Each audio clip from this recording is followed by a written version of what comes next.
East Coast of the United States, from the capital city, Columbia, South Carolina. This is Late Night in the Midlands. I'm Michael Vera, and I welcome you all, wherever it is you may be, around this blue, troublesome rock that we live on. Folks, yes, I am back. Yes, we are live, and it's good to be back in my seat here and talking to all of you.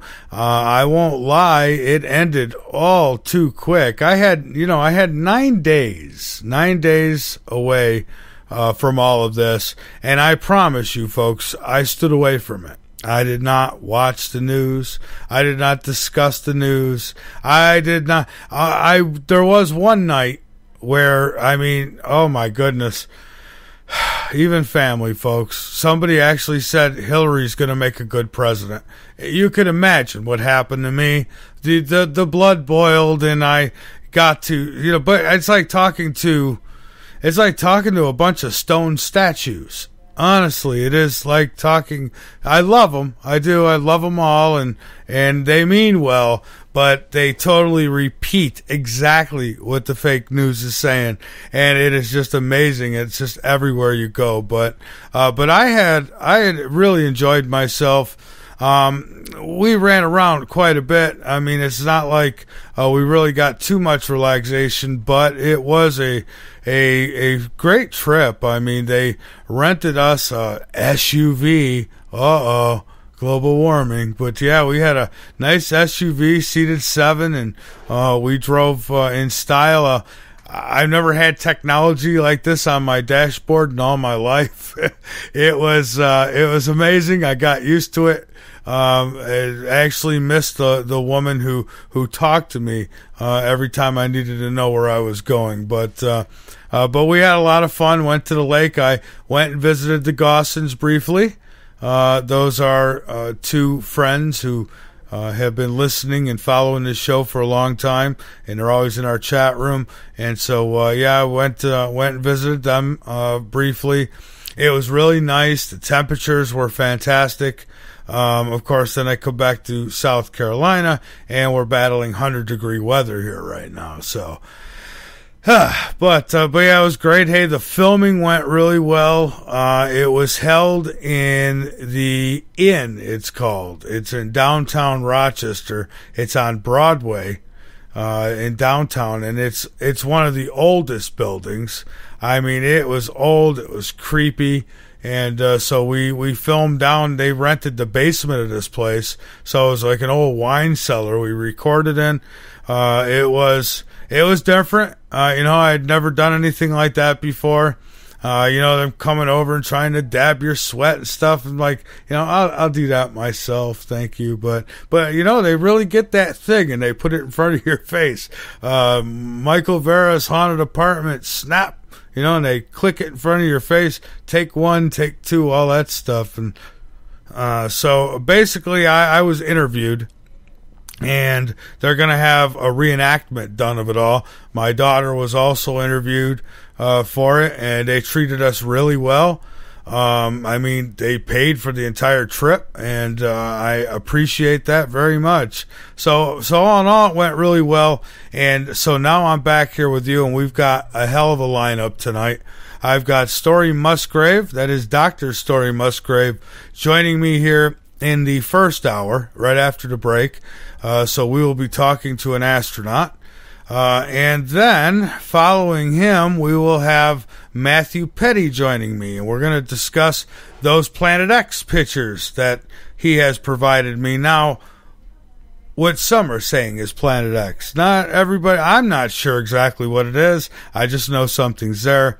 And I think Matthew will tell you the same thing, but there have been some who have called it Planet X already, and hey, that's fine. If you want to find those pictures, you can go over to latenightinthemidlands.com.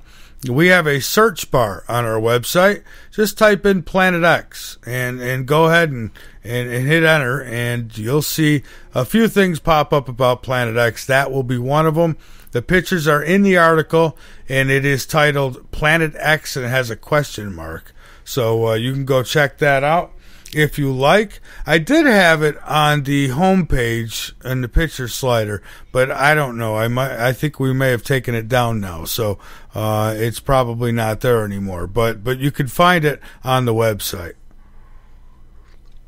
Now I've got some news that I would like to get into. And by the way, the episode that we filmed in Rochester, not going to be available for a while. They got to do a reenactment and all whatever else they do. And I'm hoping they don't blow it out of proportion. I hope they keep it as I explained it.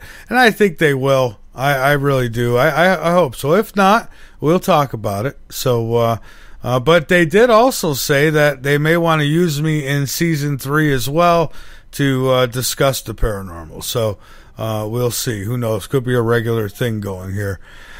All right. So in the news, and I don't have a whole lot of news because I knew that I'd be talking to you about my trip to start things out. But this comet lander, Philae, I think it's called.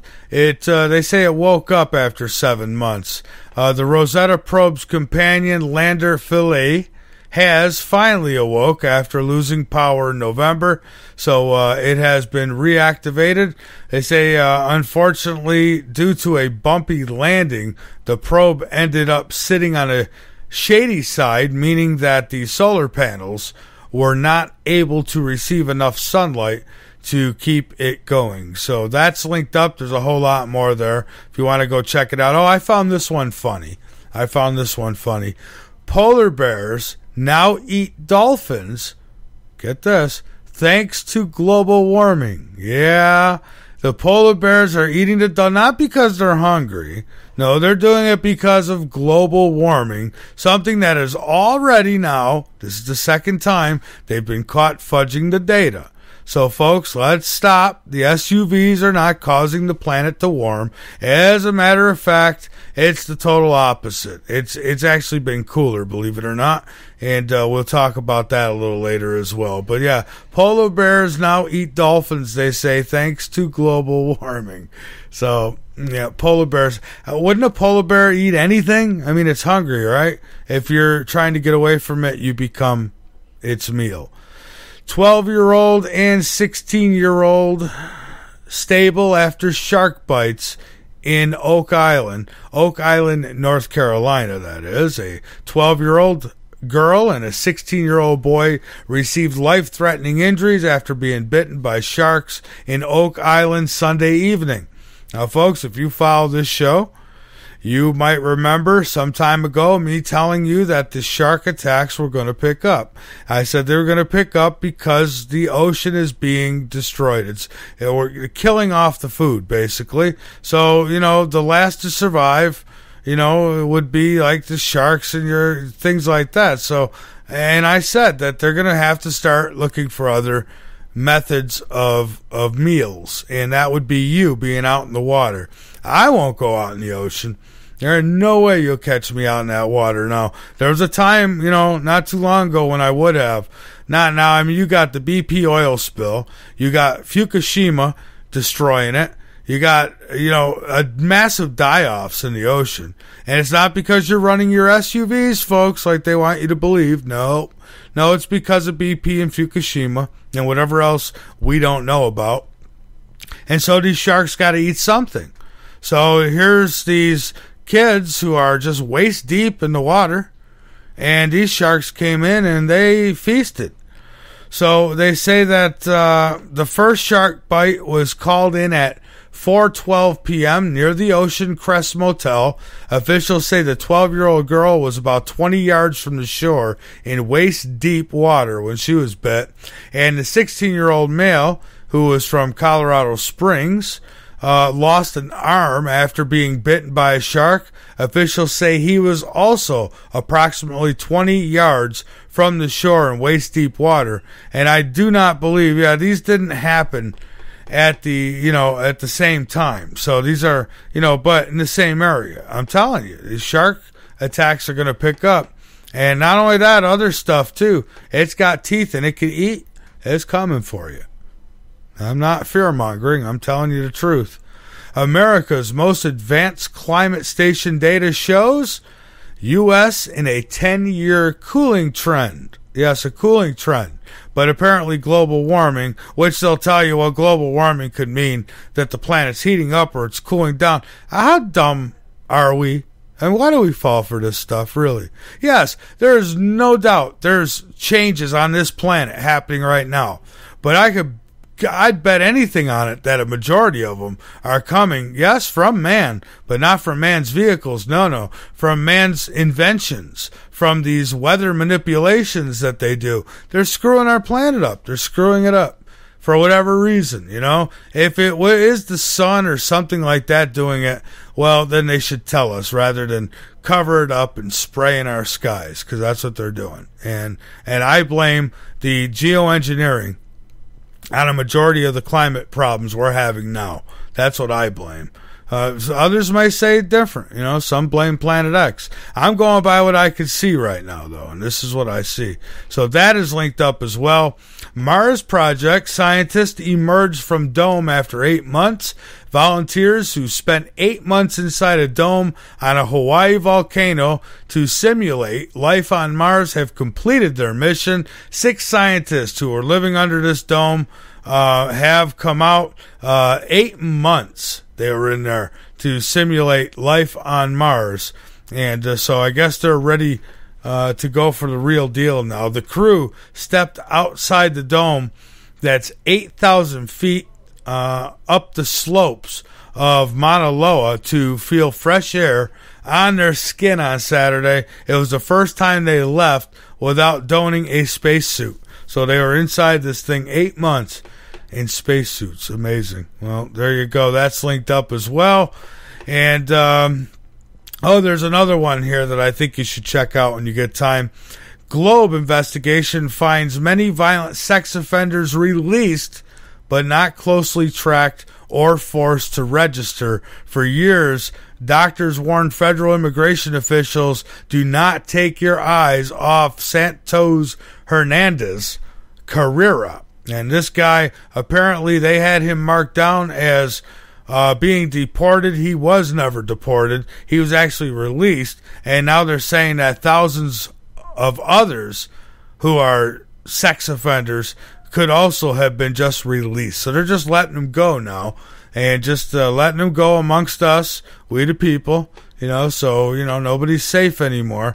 But then for a guy who smoked pot in public, he's in a prison somewhere. Amazing. Welcome to America, folks. 2015. I'm Michael Vera. This is Late Night in the Midlands on the LNM Radio Network, also on the Dark Matter Radio Network, on K98 Talk, and on High Point Radio, the top of New Jersey, covering New York, New Jersey, and Pennsylvania on 100.5 FM and 1700 AM. Folks, this is Late Night in the Midlands. We'll be back in just a few minutes.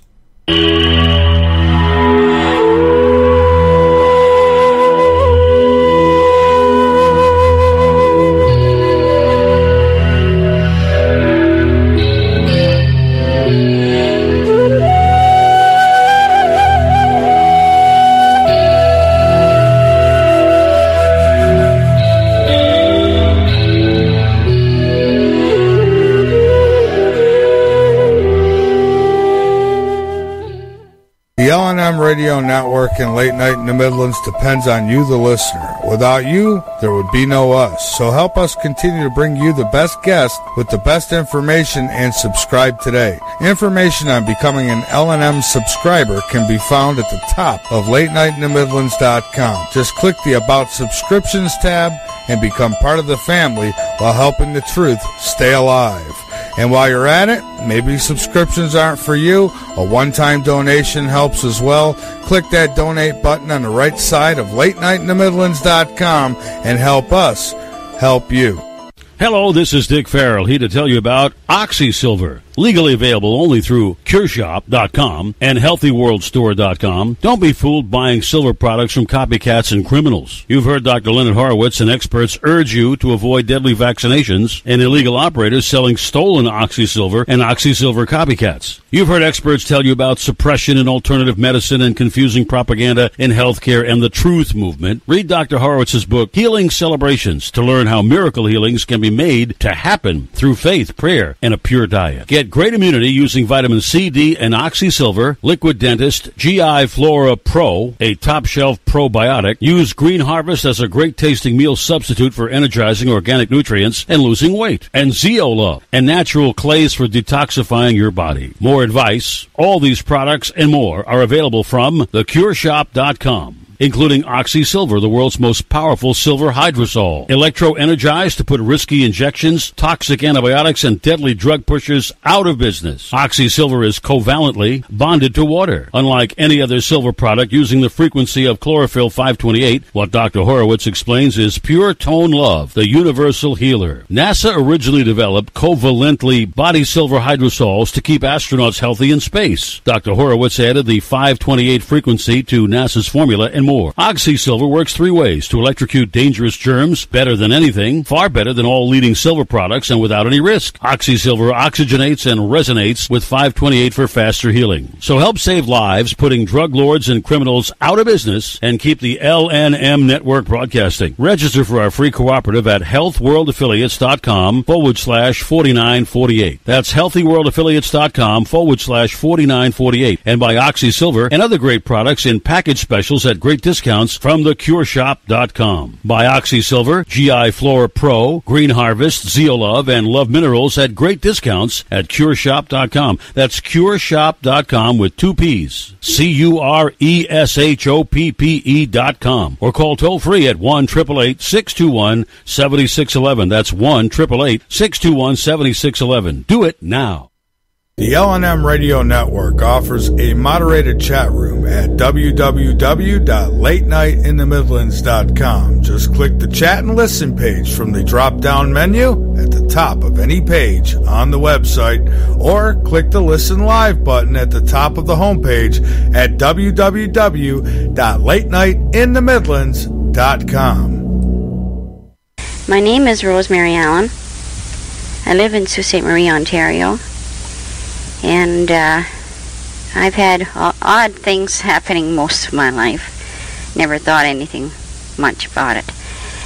But I'm going to tell you a story. You can take it for the truth or not, whatever you believe. But I believe it to be true. And I'm telling all this to Michel Deschamps, because I believe he should put it down in some way so that maybe it'll help someone else. Now, this is, to the best of my knowledge, the absolute truth. A night in October '87, my eldest daughter had come in over for a visit. And when she came, she asked me to go outside and to look at something. So needless to say, I did. She pointed to what I thought was a star in the sky and asked me what I thought about it. So naturally, I said, "It's a star, a bright one." Then she said, "Watch it, Mum." So I did, knowing full well that there was something she wanted me to see and confirm.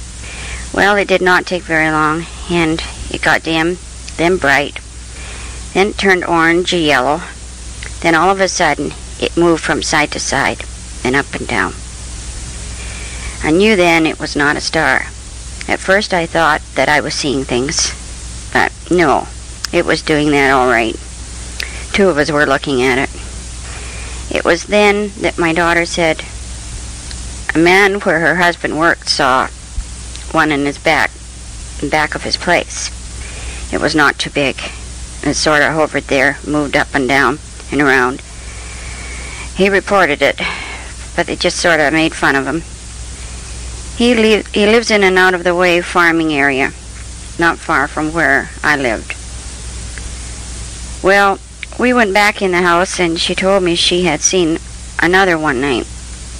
Then one morning on the way to work, she happened to look up, passing 3 apartment buildings, and saw a metallic silver one on top of all the buildings. By the time she asked her husband to stop, it was too late. You're listening to the LNM Radio Network, talk radio like no other, bringing the truth back to talk radio. Living in a box on the inside, stuck in a trance of daily life. You're motionless and speechless, you have no insight. Dreaming of a tide to wash everything, it'd fall from the sky and crush every living thing. But with doubt and mistrust, it all surrounds you like sin. You're earthbound, bound by the sun, by the moon you run on hardened soil. You're earthbound, bound by the sea, by the stars you walk in a life so real.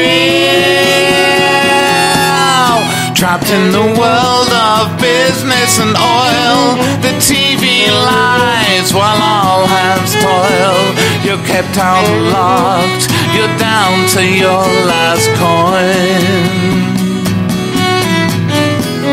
Shouting in the rain like the soul within, like the monster in the dark you don't believe in.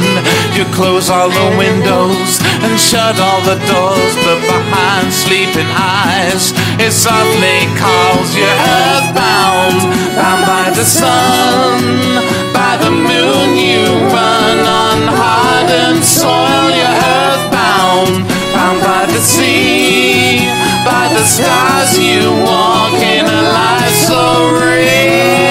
Alright, folks, we are back, and, we are earthbound, a good many of us, as long as we're in this meat suit anyways, right? But my first guest here tonight hasn't always been earthbound. He has gone to places that some of us can only dream of being. And he is Dr.Story Musgrave. He was born in 1935 on a dairy farm in Stockbridge, Massachusetts. He was in the forest alone at 3, and by 5 floated his home-built rafts on the rivers. He rode combines at 5, drove trucks and tractors at 10. He was driving these tractors, and when alone in remote fields, repaired them by 13. Story never finished school, and he ran off to Korea with the U.S. Marines, where he was an aircraft electrician and an engine mechanic. He started flying with the Marines, and over the next 55 years accumulated 18,000 hours in over 160 aircraft. Dr. Story was a NASA astronaut for over 30 years and flew on 6 space flights. He performed the first shuttle spacewalk on Challenger's first flight, was a pilot on an astronomy mission, conducted 2 classified DoD missions, was the lead spacewalker on the Hubble telescope repair mission, and on his last flight, he operated an electronic chip manufacturing satellite on Columbia. Today, he operates a palm farm in Orlando, Florida, a production company in Sydney, and a sculpture company in Burbank, California, amongst other things. And tonight, Story Musgrave will be joining us. So let me go ahead. He's waiting for the call, so we're going to go ahead and bring him on live right now.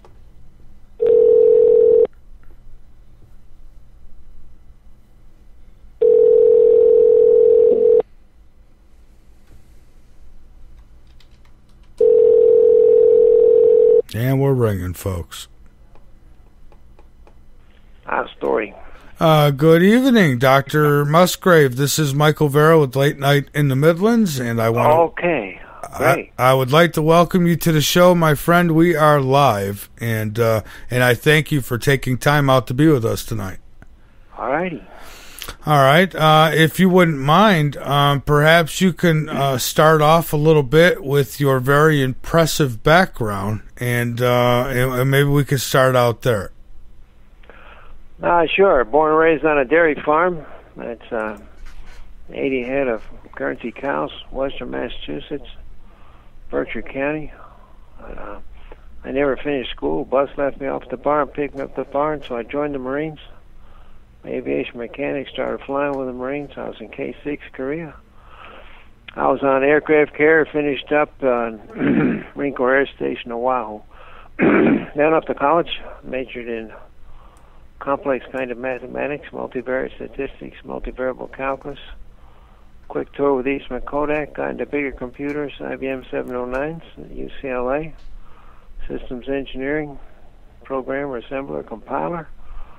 But from there I got interested in the brain, so I wanted to study the brain off to pre-med Columbia Medical School. Published a lot of papers as a freshman, neurophysiology, that kind of stuff was in my internship and residency. Heading for neurosurgery, and the space program happened. So that was a 30-year distraction. Although I ended up as a trauma surgeon, I saw 3 days a month. That was a much better fit for the NASA model. I did that for 26 years, Denver General, University of Colorado Health. So 30 years with NASA. I did do first shuttle flight.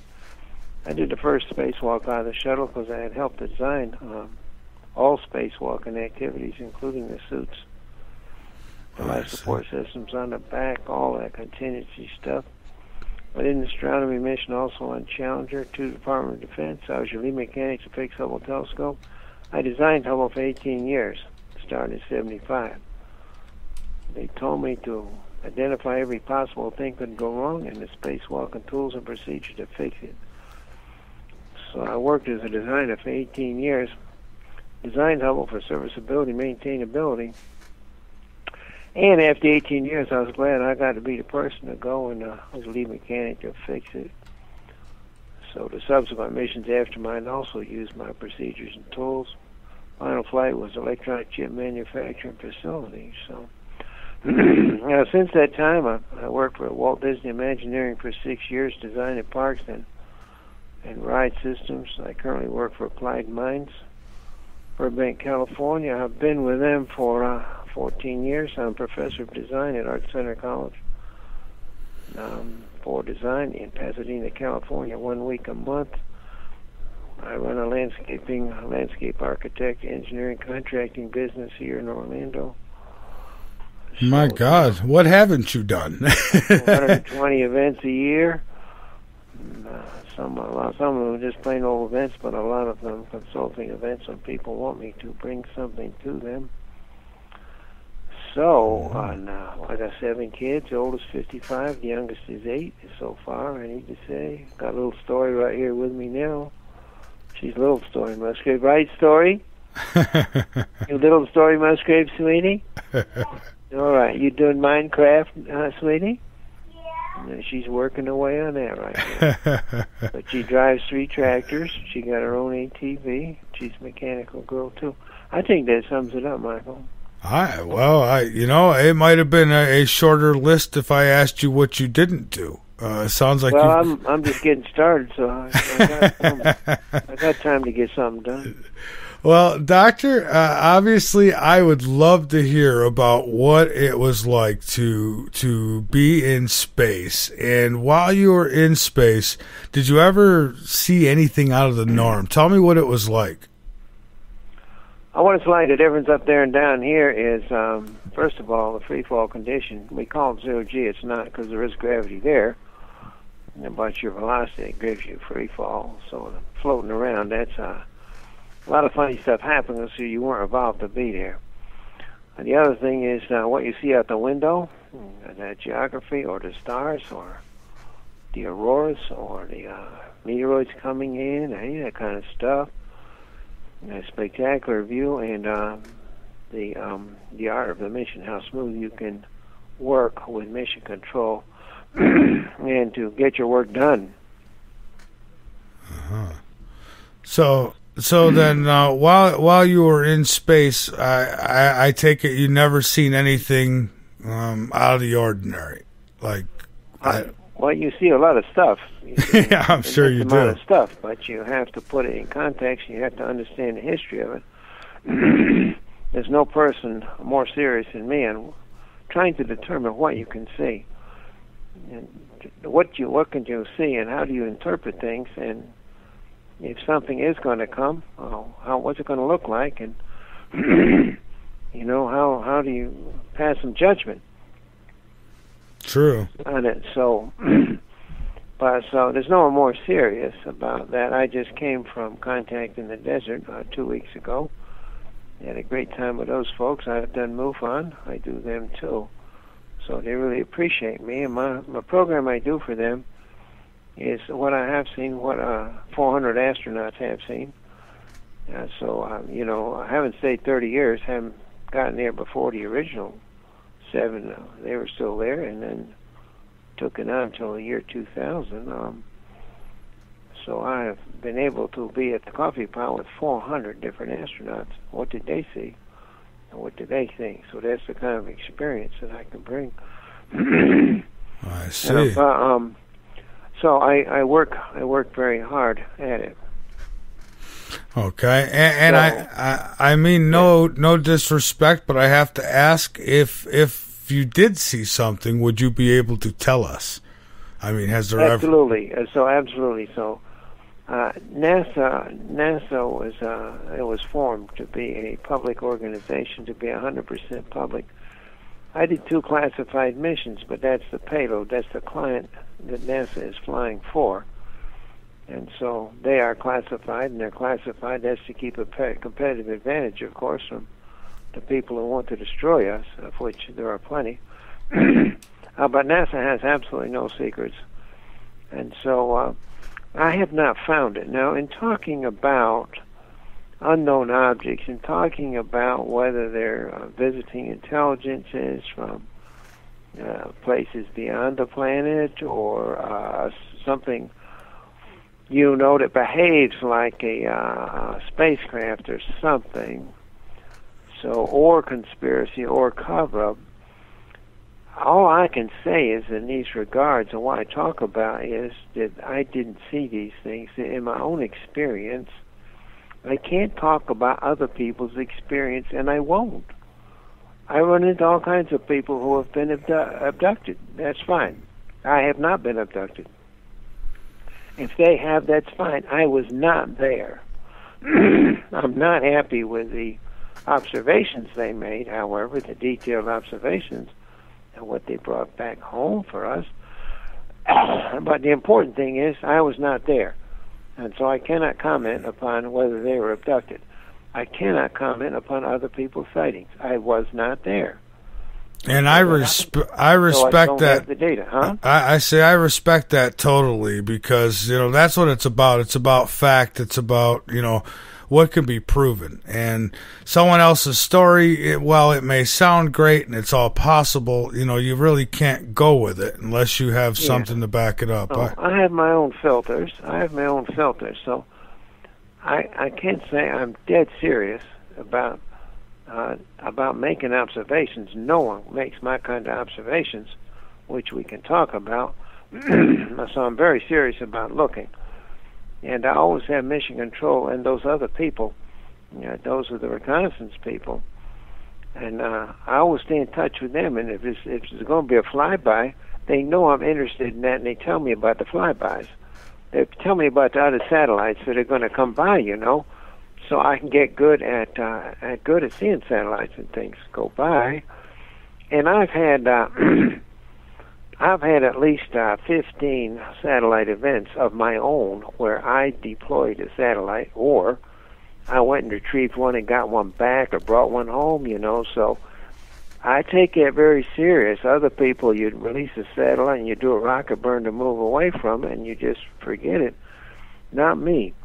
I'll study what that satellite looks like until I can no longer see it. And I study how many thousands of miles away I can still spot it. If I'm in the dark and it's in the sun, I can see a satellite 6, 7, 8,000 miles away. It's the curvature of the Earth that takes it away from me, because if it's on the other side of the Earth, So I saw Hubble 6,000 miles away. was first caught it through the air when they went running to catch up with it. So I've had about 15 satellite experiences. And that's my own satellites that I went to retrieve or that I deployed. Now, I've had a bunch of others. The Mission Control calls me because they know I want to see this stuff going by. And it goes by just, God, you can't snap your head fast enough. It goes by so fast. You cannot snap your eyeballs your head fast enough. If it's not, and so, Michael, that's another critical thing, is in your orbit. And so orbital mechanics are very important. You've got to know the history and the context, the observations you're going to make. Like, I'll give you one example. How much time have we got? We got half an hour tonight, or 45 minutes? We've got another 45 minutes, so... Okay, so I'm just don't want to talk too long here, so... Oh, we're please. We're going to end at 10:30? Yes, sir. Okay, great. So I'll try to cover all the ground. But I was on Challenger's first flight, and in the buildup of a spaceship, tools fall behind panels that you can't get to. Tools, if you're not careful, bolts, washers, and pins and tools, even whole tools will fall behind some space that you can't get to without tearing the spacecraft apart, so they don't. But the shake, rattle, and roll of a launch breaks everything loose, and you get popped into 0G instantly. The throttles get down to 65% thrust before they shut down. But when they shut down, you get popped into 0G instantly. You get thrown into 0G. And so that pops all the debris loose. Now, I'll give you an example. I like to have a bottle of some kind out there and put a little screw in it, and I watch the screw make its way out of the bottle. But so that your audience can see it, if you have a gallon milk jug, and of course it's got a very small top, but you put a little washer or nut in there, and you just watch it, and it bounces all over the place. And I'll tell you, it finds the exit very fast because it's in continuous motion, just bouncing around. Because you got little tiny rockets maintain the attitude of your spaceship, so that nut will find its way out. Now, what that means in terms of all this debris, when I opened up the payload bay doors on Challenger, it was his first flight, you see. It's Home Depot coming out of the back of the shuttle. It's not just bolts and washers, it's tools. It's the whole thing coming out. It's Home Depot turned loose. And so all of those things float out of the bay because they've been vibrated loose and popped into 0G. Whatever cavity they got dropped into, they find that exit point. And so all of this stuff is leaving. Now, it's a spectacular show. I mean, it's just fantastic. And so all that stuff goes out. And, of course, you had the ice earlier on. You have the ice at shutdown. And ice is that you don't have a perfect ratio between oxidizer and reducer. That means between, the fuel and the oxygen. And so that you cannot have no rocket's got a perfect ratio. It's got excess fuel or excess oxygen at shutdown. All that turns into ice. Ooh. And so if you have the right lighting, you have thousands. You are in the midst of a total blizzard of ice, and it is gorgeously beautiful because it's all doing physics, Once that piece of ice is going on a certain trajectory, it stays on that. It's Newton's law. It stays on that trajectory until something else touches it, or until it fractures. And so when a piece of ice fractures, because it's sublimating, in a vacuum and in the sun, when it fractures, the pieces go in all different directions. But the ice is absolutely gorgeous, so that happens earlier. But the tools, when they first come out of the payload bay, you know what they are, because you can see that it's pliers. You can see it's a ratchet wrench. You can see it's a bolt and a washer or something.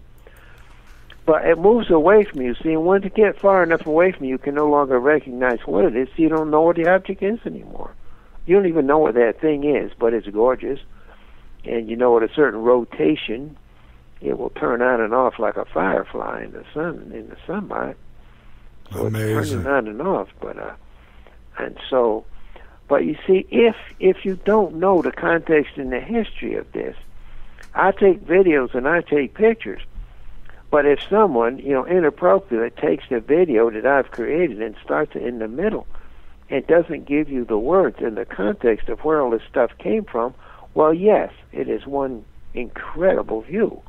And you can do a lot of interpretation on it. And if you say, this video I have taken, instead of being 100 feet away, is 100 miles away, now it's massively impressive. Nice. So I just say that in these interpretations of spaceflight phenomena, it's very helpful. It's almost essential to know the history and the context. And I have a few questions here from our listeners, and one, Ira asked about whether there was any adverse side effects that you've noticed with your health due to going into space. And he says, do you know of any other astronauts who have had problems directly relating to going into space? Well, I've done very well, except for mental illness. Mm-hmm. Okay. That was a joke. Okay. Well, you just don't know these days. That'd be a little funny here, Michael, but you took me serious. On the other hand, maybe you are right. I know we have done exceedingly well. Now we take a lot of radiation, and that's another thing that's happening in your eyeballs. You're seeing 4th of July. You're trying to go to sleep. And the spaceship's dark and your eyes are closed and it's 4th of July. I'll tell you, there's fireworks in your eyeballs. I know that's the radiation. It's going to the liquid part of the eye.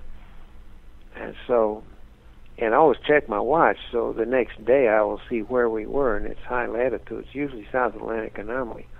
It's way down south. You'll get more of that stuff. We got more in the Hubble repair mission than any mission in history because we were flying through what's called a magnetosphere. And so Earth's magnetic field traps all those high-energy particles, and so we get a huge amount of the cosmic rays and stuff. So that stuff, when we first reported this, they got some volunteers and they put their heads in accelerators. You know those energy machines that go round and round? Yeah. Mm-hmm. They got people's heads and put them in accelerators, and then they would shield certain parts of their head, and they thought it'd be retina or the visual cortex, the brain, where vision, it happens. But no, it's a liquid part of the eye. So they were determined it's a liquid part of the eye that's lighting up.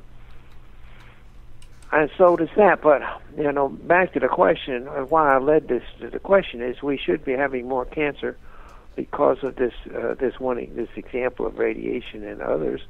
We should be having more cancer, and we are not.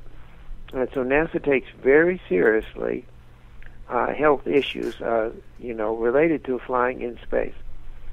And so they have the astronaut population of people that have flown in space. They have a specific control group, and they have the average general population. And so statistically, they compare us, the people flown in space, with the general population and with a control group. And so we don't have more cancer, and I'm surprised we do not, but the statistics show we don't. Now, we do have more cataracts, and I had cataracts. We have more cataracts, that's proven. And so there are not many things. I think cataracts was the number one thing they determined, that people flying in space have more cataracts than your average population. Now, my case was a little confusing because I had so much time at high altitude in airplanes. See, if you're flying at 40,000 feet, you get an immense amount of UV because you don't have the protection from the Earth's atmosphere. And I started flying a long time ago, and so I did not have protective lenses.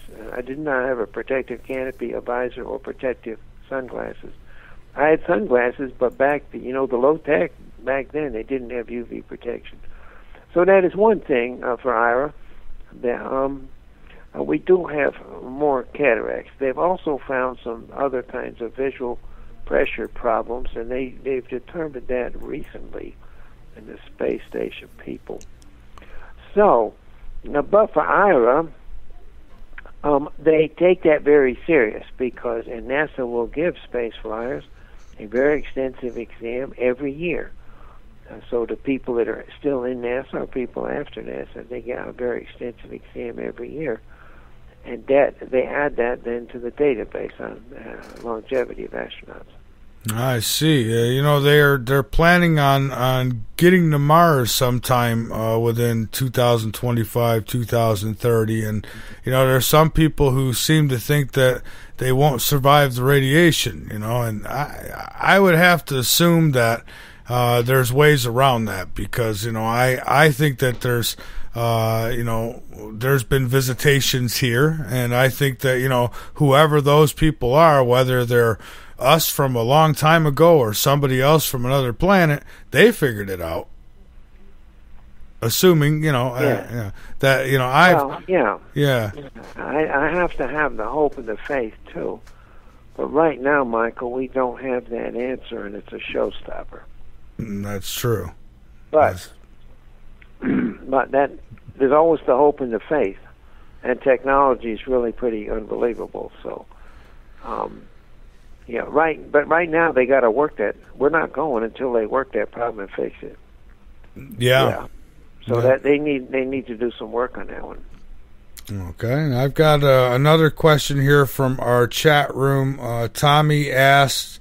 He asks about symbols. He says, can you ask Dr. Story about those vector symbols that are shown in every Space Nation logo and every flight patch? He says, what are those vector things seen in the space logo? Well, that's fascinating, Tommy. That's great. I'm not sure those vectors are anything except the aesthetics of flight. So I'm not sure they are. It's interesting, but I don't know any better answer than the vectors you see and the arrows you see and the curves and the motion. The motion that's communicated. I think that's the aesthetics of flight. Okay. So I think an artist and I do. We all contribute ourselves and other artists to drawing the patches and the symbols of different missions. So if there's anything beyond that, I'm not sure. But you can never tell who's inspiring us, to do things. That's there true. There could be some archetypal, maybe Tommy is seeing a commonality between, maybe he's seeing the common ground that's in all these patches. J.H. Has a question, which I kind of wanted to get into too, but she asked if you have, and I'm going to guess, I think I already know your answer to this, but she's asking if you have any details about ETs. Now, my question would be is what are your thoughts on it? But she wants to know if you know anything about it. What's your name again? J.H. J.H. Okay, J.H. Well, the one side of the coin is the more information we get, the more trillions of galaxies and stars there are. We can talk now in 10 to the 20th. We don't even talk in sextillion. We don't we don't talk in trillions anymore. The only way you can talk about the universe is in 10 to what power? And we're talking 10 to the 29th stars now. I don't even know what 29 zeros means. But so, it's massive. It's massive, and a single big deep field picture of Hubble telescope is 10,000 galaxies. Our galaxy got 300,000 stars. The numbers are unfathomable. So, and that's one part of it. The other part is that life as we know it, and I would think in our own universe, I also am a multiverse person who thinks there are other universes. Why not? It's a Copernican kind of error to think we are the only, you know what I mean, that's an anthrocentric error. The Copernican started to enlighten us about that. So, but life is so powerful. Now we have about 4 million species now, and most people have considered there's another 2 million we haven't yet cataloged or discovered.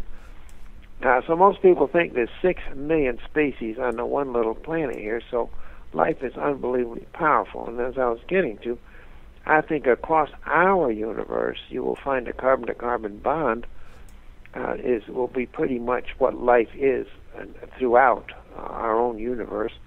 I think you'll find a common biology and a common physics.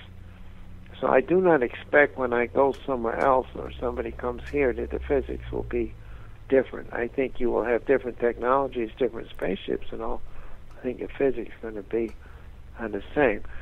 So the power of life, when you have trillions and you have 10 to the 29 stars, many of which, at least they think on average, a star has one planet conducive to life.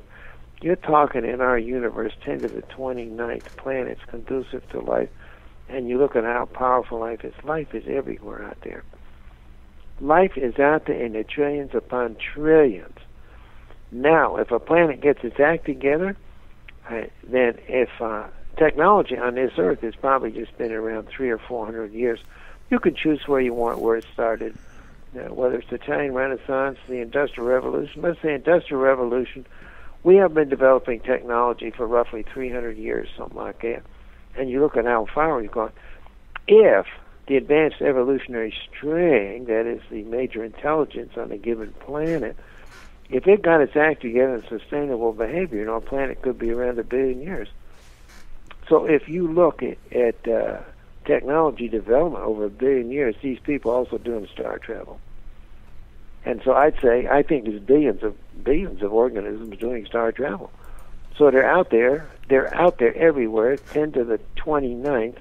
I think there's billions of them doing star travel to, outside their own solar system. So that's that part of it. Mm-hmm. That's that part of it over there. Like I say now, myself, I don't have the personal evidence, so I don't have a sighting. I don't my own personal evidence, and the people that brought me data or the people that I spoke to, I just don't have the personal evidence that I can conclude that what I'm looking at, was an intelligence from out there or a visiting spaceship. And I respect that totally. It's for me. It's only my own observation, Michael. It's just I'm only one person, and so it's just what's come my way. I see, but you've got a leg up on a lot of us because you've been able to leave this planet for a short period of time. So how can I argue with you? I took that very serious. I figured if they were focusing on something, they'd focus on me probably. Right. So I'll send them a little prayer, come and get me. And I do.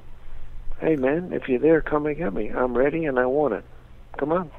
Yeah, what could be more exciting? Exactly. That's what I want. I hope for it every day to Of course. Yeah. So here's another controversial question, I guess, and it has to do with the moon. A lot of people argue that we've never been there. I, for one, believe wholeheartedly that we were on the moon. But there's ways to prove it, right? I mean, we've been there. Oh, there's endless ways. Well, first of all, if you look at the video, when a feather and a hammer fall at the same speed, that's difficult to do. When Al Shepard hits a golf ball and it goes forever, and a telescope, can see our spaceships on the moon, the ones we left there. So the lunar lander has got a descending phase, and that's got the rocket that sets you down gently on the moon. And then when you leave the moon, you get in the upper part and you ride the ascent phase, the ascent stage. Well, if you take a telescope, you can see where we landed on the moon. You can see the descent stages we left there, so you can see our spaceships there. It's just obvious. You see them with a telescope. And so with a good enough telescope, you can see the life support systems we didn't need to bring home that we wore on our back. They were dumped out there. And also, if you aim a laser reflector, it will get reflected back because we left laser reflectors there to do continental drift studies back on Earth here. If anyone got a laser, you send a laser out, it'll come back. Now, there's other very simple ways. A direction finder, which it's only $400. A direction finder, when it listens to a radio frequency, it'll tell you where it's coming from. So if for $400 you got a radio direction finder, and you listen to the voices coming from the moon, it would point at the moon. mean, I could go on and on, you know. There's 100 ways to tell. Yeah. The Russians are not going to let us win the race if we haven't done it. The Russians had a satellite in orbit about the moon when we landed. So it kind of goes on and on. Yeah, I agree with you. But, you know, there's a lot of people, they hit me all the time with all kinds of stuff. I mean, yeah, I've heard it all, but I don't think that's a reasonable one. I'm certainly open to a heck of a lot of suggestions. But I think we got too much evidence on that one. Yeah, I would agree. I think there's no doubt that we've been there. Is it fair to say that at some point we've got to put our differences aside and we need to be able to get off of this planet if we're going to ultimately survive? Well, I don't like that stance myself, because if we can't figure it out here, we'll take the same problems and ruin the next place. Well, that's true too. Yeah, you say, well, we'll go and colonize. Well, first of all, terraform Mars, if that's ethical. If it's ethical to introduce life to another place, my own stance on that is, if there is proven to be no life there, it's ethical to terraform it. If there's any life there, it is not ethical to touch it, because you're getting into the same problem. Our history, our past history of one culture meets another. You know what I mean? It was horrible. We just took over everyone else's land, you know. Yeah. Yeah. And so that's not ethical. And so, using that same analogy, Michael, if a planet out there has got life, we need to leave it alone. If we come at all, we need to come as guests and surrender to them and say, we're here to be friends and we are your guests, and we're going to do our darndest not to contaminate you with, you know, with any bugs, any biology from our own planet. So, but that's me on terraforming. So, but if you can terraform a place and make it reasonable, you know, to go to, I just don't think it is the right thinking to say we got to get ready to get off of this place before we wreck it.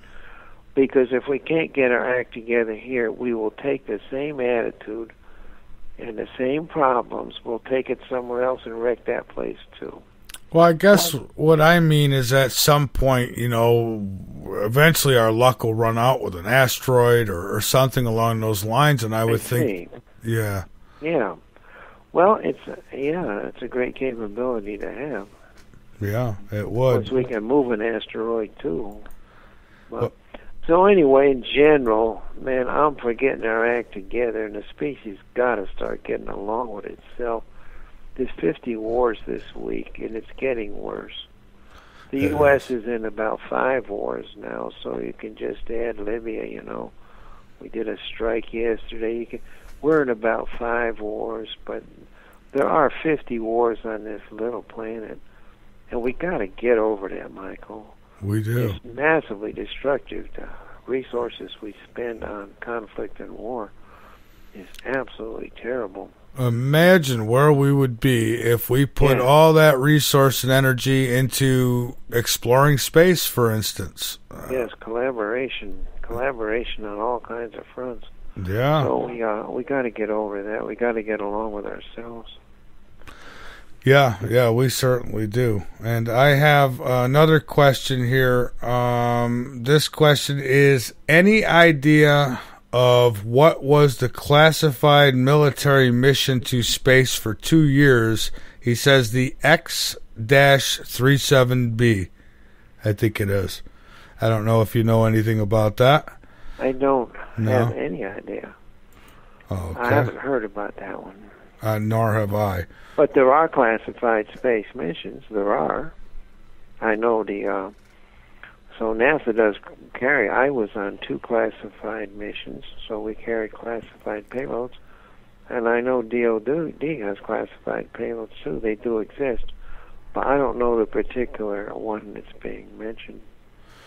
Okay. And we've got David here, and he's asking about if you know anything about September's predictions by NASA. I don't know what that means, but maybe you do. September's predictions? Yes. You mean what's going to happen this September? Apparently, yes. Yeah, I don't know. I'm sorry. I don't know that one either, Ken. Can you mention a little context or? I don't know that one myself. I'm almost afraid to ask, Doctor. I really am. But I do want to say that NASA has.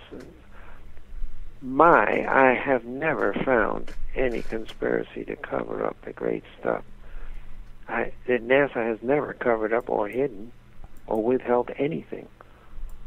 Now, they do fly classified payloads for DOD, and they just let the payload be classified. But NASA itself, I have never found in my own pursuit of the agency. And believe me, if I had found anything, I'd try to do something about it. As a species has a right to know about things which concern the species. And if there's no reason to classify them, they should be open. But I think NASA is just spectacularly open. 100% of every media ever taken is non-copyright. It's open to the public, and the public can get it for free. I'm only talking about, my experience. And I've been on the edge. I'm an on-the-edge person. Everyone knows that. I've been on the edge with NASA for almost 50 years now. I have never had a muzzle, and I've never had criticism. I started out being on the edge, and after a while, I was saying, NASA told me story. We can't say it, but we're darn glad you are. And after a while, I just became the choir. So I was just a little ahead of my time.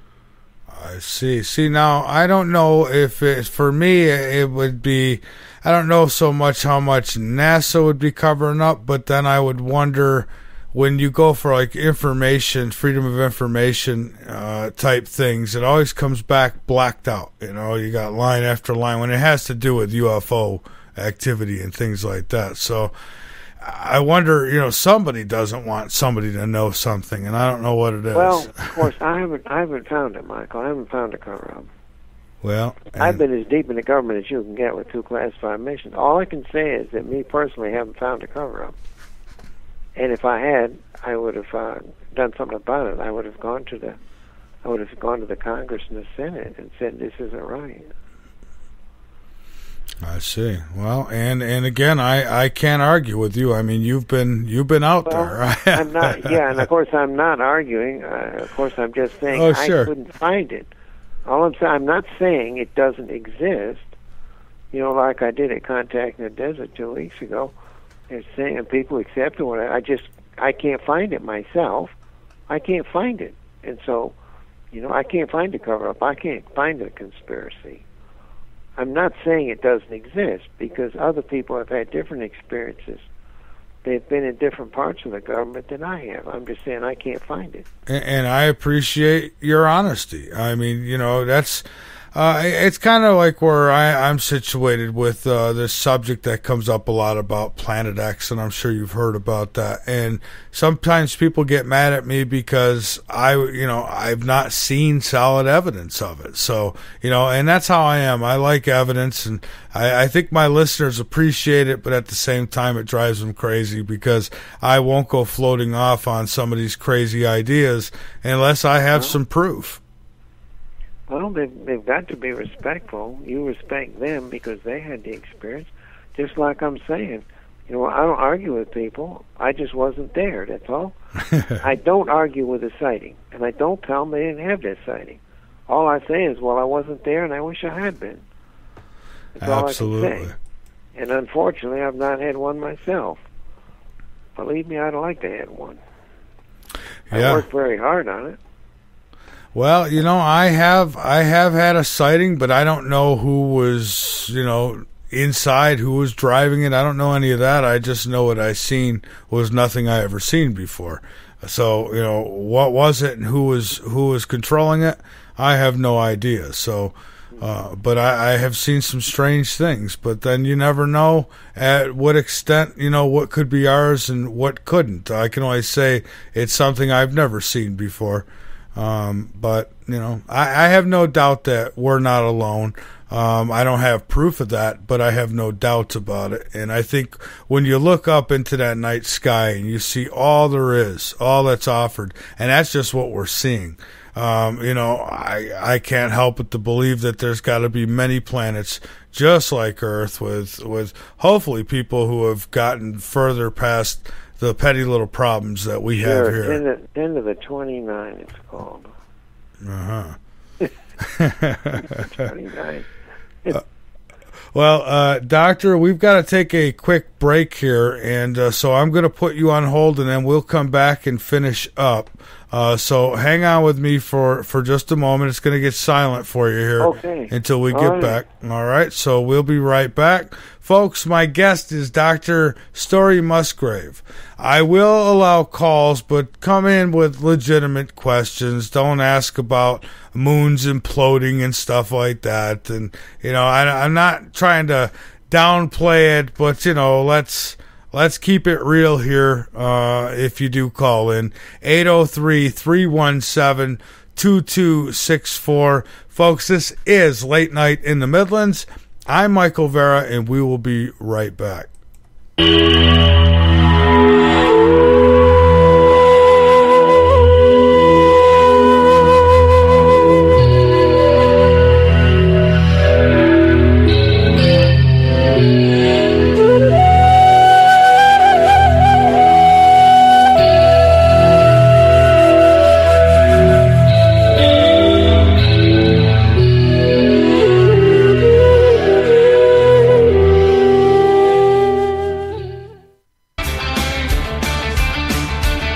You have found the best place on the internet by tuning into K98Talk.com, where it is our mission to broadcast the very best variety programming, giving you a balance of information from every angle and letting you decide.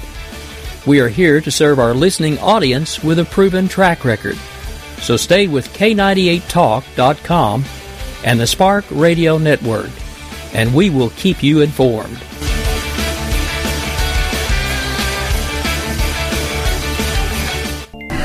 Hello, this is Lisa Marie, here to tell you about Oxy Silver, legally available only through CureShop.com and HealthyWorldStore.com. Read Dr. Horowitz's book, Healing Celebrations, to learn how miracle healings can be made to happen through faith, prayer, and a pure diet. Get great immunity using vitamin C, D, and Oxy Silver, Liquid Dentist, GI Flora Pro, a top-shelf probiotic. Use 528 Superfood as a great tasting meal substitute for energizing organic nutrients and losing weight, and Zeolove and natural clays for detoxifying your body. Oxy Silver oxygenates and resonates with 528 for faster healing. So help save lives, putting drug lords and criminals out of business, and keep the LNM network broadcasting. Register for our free cooperative at healthyworldaffiliates.com/4948 and buy Oxy Silver and other great products in package specials at great discounts from theCureShop.com. Buy Oxy Silver, GI Flora Pro, 528 Superfood, Zeolove, and Love Minerals at great discounts at CureShop.com. That's CureShop.com with 2 P's. Cure Shop. Or call toll free at 1-888-621-7611. That's 1-888-621-7611. Do it now. It's the middle of the night and there's nothing much to do. Bring your insomniac self over to Late Night in the Midlands and learn something. We've got every topic you can think of, but very little being off limits. Alien abductions, government corruptions, the stuff that's got your sleep disrupted. Come join the conversation tales and tune into Late Night in the Midlands with your host, Michael Vera. The LNM Radio Network offers a moderated chat room at www.latenightinthe-midlands.com. Just click the chat and listen page from the drop-down menu at the top of any page on the website, or click the listen live button at the top of the homepage at www.latenightinthe-midlands.com. In many cases is the idea that the aliens are essentially trying to create a hybrid mix of themselves and ourselves. They're interested in our DNA, our genetic makeup, and beyond that, they're interested in our personalities, our affection for our children, our love for one another, a whole kind of range of what we think of almost the most human characteristics we have emotionally. We have to face up to reality that, for example, the UFO phenomenon is a real phenomenon, no question about it. So anybody who debunks the UFO phenomenon itself don't know what he or she's talking about. Hey, Michael, I promised you I'd call in for a little bit, and here I am. I know that I bashed Bush the entire time. I wasn't even allowed on Coast to Coast there for a while because I was told not to talk about Bush. In the councils of government, we must guard against the acquisition of unwarranted influence, whether sought or unsought, by the military-industrial complex. If you're listening to this, you are the resistance. Late Night in the Midlands. We cover everything.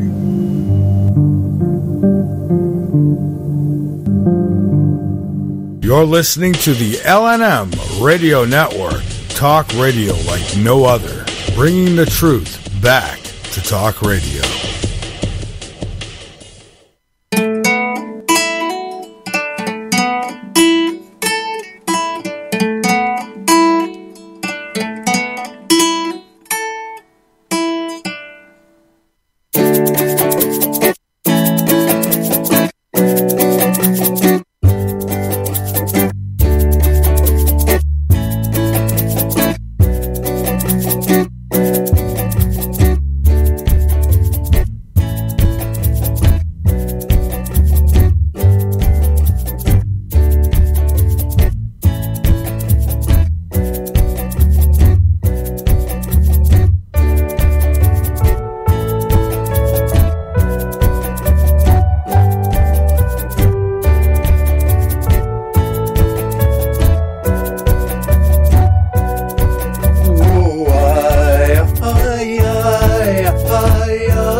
This is Late Night in the Midlands. I'm Michael Vera, and don't forget we've got a two-part show here tonight. We've got with us first Dr.Story Musgrave. Coming up next will be Matthew Petti. We're going to discuss those Planet X photos that I shared with you all before I took off to Rochester, New York for a week.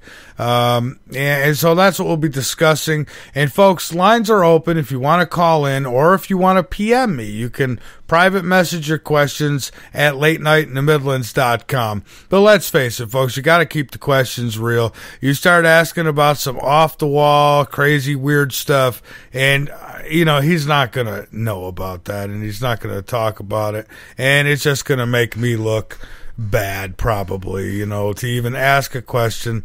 Like, I don't know. I don't even want to speculate. But if you do have a question, you're welcome to call in. You can ask any question really you want. But don't ask me to ask ridiculous questions, because I'm not going to do it. So, but we're going to get back to things here. Let me bring my guest back on, Dr.Story Musgrave, and I do have him linked up on the homepage at latenightinthemidlands.com. And so, again, I'll take your questions either through private chat over at latenightinthemidlands.com, or you can call in. So we've got our guest with us for about another 10 minutes, if that. So you'll do it now if you want. Doctor, I've got to ask you, one question came in about the food. Cap wanted to know what the food tastes like when you're in space. The food's gotten extraordinary good. So roughly 100 menu items. You build your own menu. Critical thing about food was we made a big problem that never existed, and that was we said you can't handle it in 0G because we didn't read the science fiction. The science fiction people, they showed if it's wet, it's got, it sticks. If I stick my finger in a glass of water and I pull my finger out and the water drop's going to stick right to it. If it's wet, it sticks and it's not going anywhere. You can even eat soup. You can eat soup with a spoon in zero-G. It doesn't go anywhere. So we made that problem early on. That's why we got to doing blenderized meals in toothpaste tubes. We haven't got a problem for ourselves, didn't exist. So we've gotten now, we've really gotten much better in terms of how you go about eating it. But since you've mastered the how, you can come up with an ordinary menu. It's preserved differently, so your body knows it's not the same food. Interesting. But it's pretty good. Yeah, that's some interesting stuff. We're going to take a call here, Doctor. We've got 707 area code. You are on Late Night in the Midlands. First name and where you're calling from, please. This is Mike in Northern California. You can call me Doc if I can't check well in the chat room tonight. Well, hello, Doc. Welcome aboard. Hey, thanks, Mike. I wanted to ask Dr. Musgrave, since I'm kind of old-fashioned and you see 1,000 sunsets an hour, it seems like, going around in orbit, what is the most beautiful sight that you've seen? Yeah, I got a bunch of them, but the aurora is hard to beat, Doc. The aurora is hard to beat. They're different colors based upon what molecules are, recombining as they hit the air to high energy particles. But the aurora is usually oxygen aurora is pink and it's green and it shoots up and down, and it can move over 1,000 miles, 100 miles, 1,000 miles. It just sweeps. It's like a scarf which is floating out there. And so the aurora, asked me number one. Well, the aurora pretty good. I've seen purple lightning that traveled 100 miles horizontal. I've seen meteoroids coming in, so I've seen 3 or 4 at a time. So each one that comes in, they come in between you and Earth, of course. That's where they're burning up, and you see them. But you thank each one, hey, thanks for not taking me out on the way in. But they can be pretty spectacular. But I think, Doc, the most outrageous beauty occurs in the night pass when you turn all the computer lids down and all the lights off, and you take the time to have a night view. That is when the sun is behind the Earth. That has got to be the most beautiful. Yeah, the sunrise and the sunsets, they're outrageous too. And the noctilucent clouds, Michael, we discovered them in space, so they go up to 30 or 40 miles in the air. But you can see the wisps of clouds that go that high. And so I love to study the atmosphere itself, and I photograph them. That's one of my photographic specialties, to photograph the air in all the different ways the air looks. The atmosphere is really, really good. So looking down or looking at the Earth from space, I mean, does it look, I mean, I hate to say this, but I've heard people say, oh, it's a junkyard with satellites out there. Is it really that bad, or can you see, or do you even notice it when you're out there? Notice what? Some people say it's like a junkyard out there with satellites, and I'm wondering. Yes. Mm-hmm. Well, the satellites now, there's tens of thousands of stuff. But like I say, I got mission control to tell me when a satellite's coming by, so I can see it. I can see it way out, and like I said, you have to snap your head when it comes by you. Wow. The relative velocity so much. But no, looking at Earth, satellites it's got nothing to do with the equation. Earth is just gorgeous. Geography itself is absolutely beautiful. The shape of the continents, the shape of the islands. The blue water is one of my, Doc, it's not just aurora, it's the blue water is. Blue is just outrageous blue. The Bahama blues are the most powerful accretion of blues on the whole Earth. But I like the South Pacific myself. That's my favorite place to be in terms of the blue waters. Nice. And what about the storms? They must look fantastic from up above. They are. So I've seen a whole bunch of hurricanes. I've seen Typhoon Uri was 205 miles an hour, and I've seen a lot of them. Probably 15 or 20, something like that. They are gorgeous things. It's the big, looking right down the eye, that's great, but looking at the big picture, looking across 1,000 miles, and looking at the wonderful spiral, and of course the spiral's different in the southern hemisphere. And so, it's counterclockwise up here in the northern hemisphere. It goes the other direction, clockwise down in the southern hemisphere. And it's also true of all the eddy currents. Now, looking at the ocean, if you get the right sun reflection, you actually see ocean currents. And you see the waves, and it's an unbelievably beautiful pattern when you look for the right reflection of the sun. See, you see eddy currents, and the eddy currents, they are counterclockwise in the northern hemisphere, and they are clockwise in the southern hemisphere. And someone always come up with a question, well, what do they do at the equator? Do they get confused? There are no eddies at the equator. Yeah, I picture it, and I imagine being some other race, and you've been traveling through space for a while, and you come up on this planet. How beautiful it must look. And then they, maybe take a peek and say, oh my God, these people are crazy.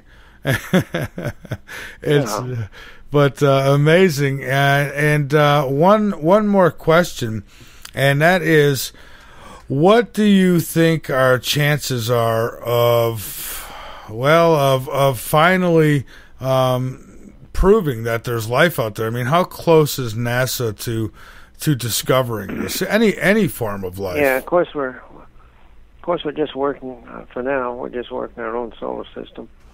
But Mars is a very friendly place now. It's very, very friendly. It's fairly temperate. It doesn't have much gas, but it did have water at some time. I mean, if you terraform Mars, I'm sure it would grow stuff like that.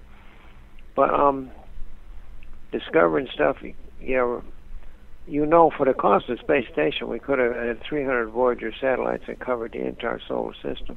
Wow. You could have had 300 multimedia channels from every planet and from every moon of every planet, and you could have had return samples from every planet for the cost of space station. So that was a problem with vision we had, and not going further out. Wow. Well, that's too bad. Now, somebody did ask, while you were out there in space, did you ever notice any, I guess, big rocks or planets that didn't belong there? No. No. No, and of course, these are my stupid little eyes, Michael. You need to understand who the real people are. If you want to see stuff, if I'm out there doing a spacewalk and I lose my wrench, which I have not, but if I had, the people with the powerful sensors can tell me where it went. And so it's not Story Musgrave's eyeballs. I work as hard as I can on seeing what I can and seeing and determine what it's going to look like when it comes. But I know the real answer exists, and the people have got the assets who can really look. And they are unbelievably good. And Haleakala over there on Maui, they have public programs on what they do and what they can see and how they look at things. And so if you really want, what is the power of what you can see out there? It's not the human eye. It's the people that got the sensor systems. It's the people that got the telescopes and the radar and all of that. Yeah. They can see a basketball that's at the moon. Wow. They can see something. They can 220,000 miles away. They can see a basketball. They can track a tool in space. And so those are the people that can really see and determine what's going on out there. I see. And I guess I lied, because there's one more question. And Tomato Picker asks, what was the highest radiation readings that you ever had? I'm afraid I can't tell you the numbers. I need to know that, because I did speak about. I need to know that. So if that person will send me a note, storymusgrave@hotmail.com, storymusgrave.com, at hotmail.com, I will get them that answer. Okay, so there you have it. Email him and he'll get you the answer. And Doctor, I thank you so much for being a guest tonight and taking out your valuable time from the little ones to be with us. I appreciate it. Well, the little one's right here. she's still at it, so I'm keeping her up a little bit tonight, but that's good. Well, good. Well, I appreciate you. Say bye-bye, Story? Say bye-bye, Michael.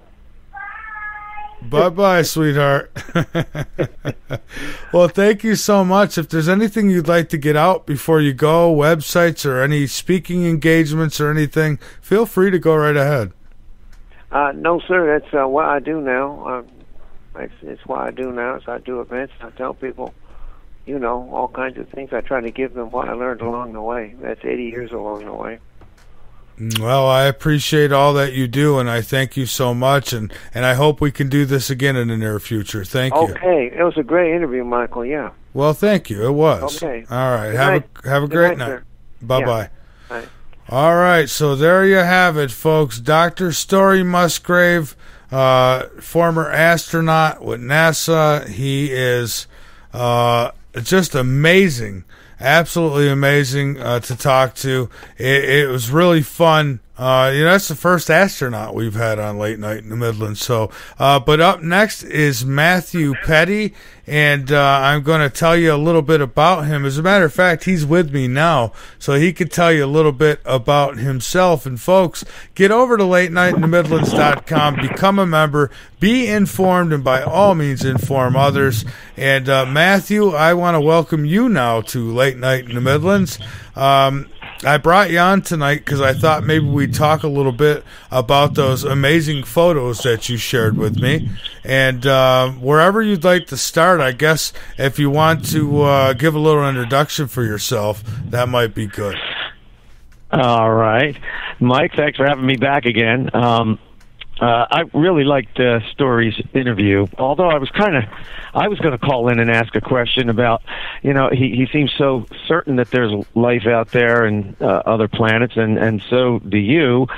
But, the Fermi paradox is something that should have been discussed because it's something that, even with the smallest percentage of possible life harboring planets, just in our own galaxy, there should be, at a very low estimate, somewhere in the neighborhood of 100 billion planets, or 1 billion Earth-like planets in our own galaxy alone. And if we could have, and if some of them were more advanced than us, they could have colonized other planets, and we would see it. So the Fermi paradox is that there is a huge possibility of other life just in our own galaxy, and yet we have no evidence for it. Now, my stance on UFOs, and I don't believe that they are extraterrestrial at all. So, there are two ways to look at things, but the Fermi paradox is something that I think folks should look up. It's really simple, and they'd be able to find out. As far as myself goes, I think I've introduced myself so many times. You have, yes, you have. But I just want people maybe get a follow up on, a little bit of credential for any new listeners who might say, well, okay, what makes him any authority? Well, it's funny when you talk about authority. I mean, we can have as much as we want with book knowledge and whatnot. It's the ability to take that knowledge and try to tie it all together and try to figure out what our human purpose is. And I think that my entire life has been, driven by, an epiphany that I had when I was 22 years old, and I'm 60 now. And it really affected my life greatly, and I really just was obsessed with wanting to know what the Book of Revelation really was and what it really meant. And I had no idea that it was going to reveal to me so many things. And we discussed the metaphysics of truth several times on your show. And the truth is always trying to reveal itself to us. And there's only those three principles to the metaphysics of truth, and that is that the inseparable bond between past and future is the cause and effect of our beliefs, and the choice is influenced by them. And secondly, that and the third is that truth is immutable. That is, it can never change. Once you observe something that's true, then it must be true on all levels, not just the level you think it exists on. In other words, it is immutable, and it must apply in all aspects, despite our perceptions.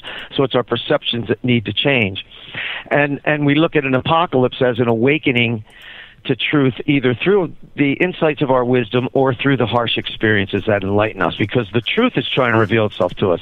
And once we realize that it's these conscious choices and that we are really our purpose is to become one with our species, just like the lesser species, once we understand that, then we can look at a lot of the other things that I've discussed with you in many other shows, and I hope people will look them up, or we can maybe get to them later.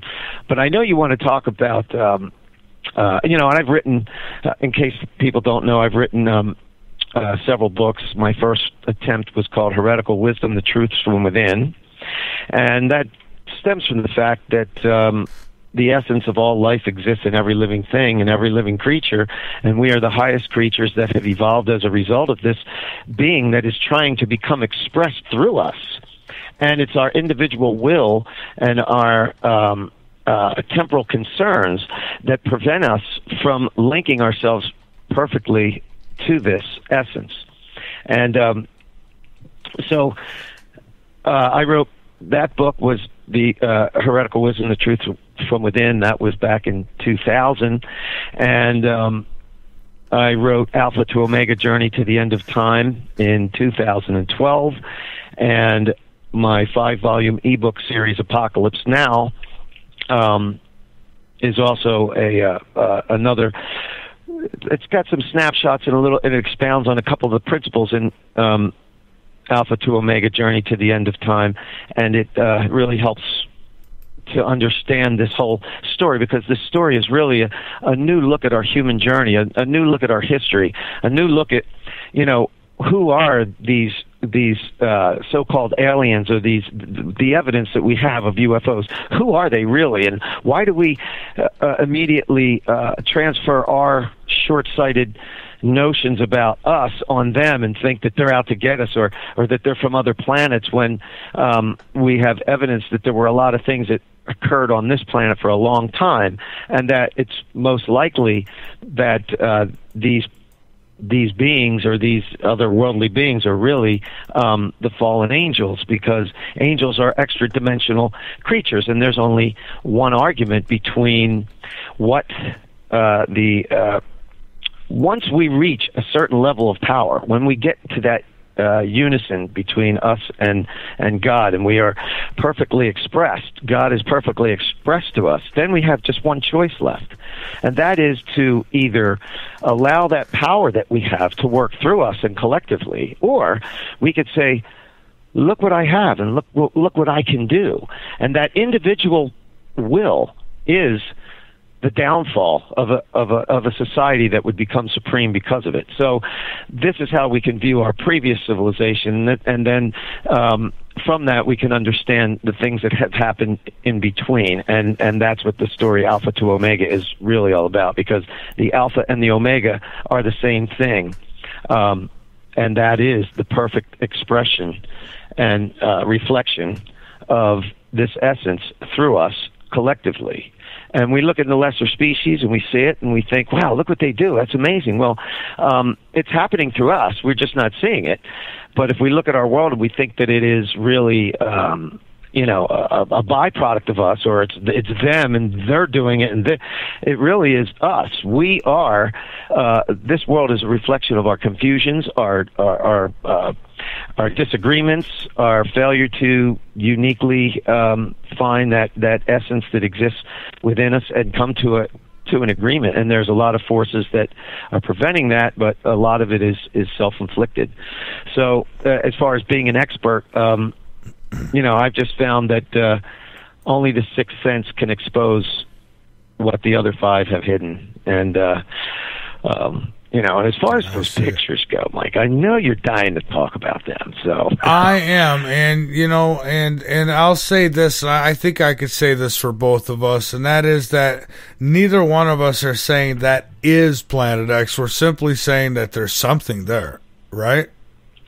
Right, and you saw. I mean, I didn't even want to post them when I did a few weeks ago, and the funny thing is, it's because I knew that what I saw was for me. Okay, and I think Dr. Musgrave said that very well, and he wasn't there, but he wished he were in some things, and whatever we see, it's for us. But I couldn't help but finally post it because I wanted to share it. But it really is something that was a revelation of my own, and people are not going to see it the way I did, and that. The very first picture, as you could see where the houses were, and it wasn't zoomed in, that the sun was very big that day. I mean, I know it was being refracted from the clouds, but it was really white, not yellow, and it was just, wow. I'm like, well, that's why I took a picture of it.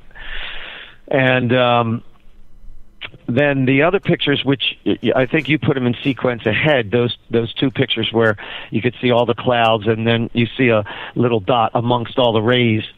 That's one thing, but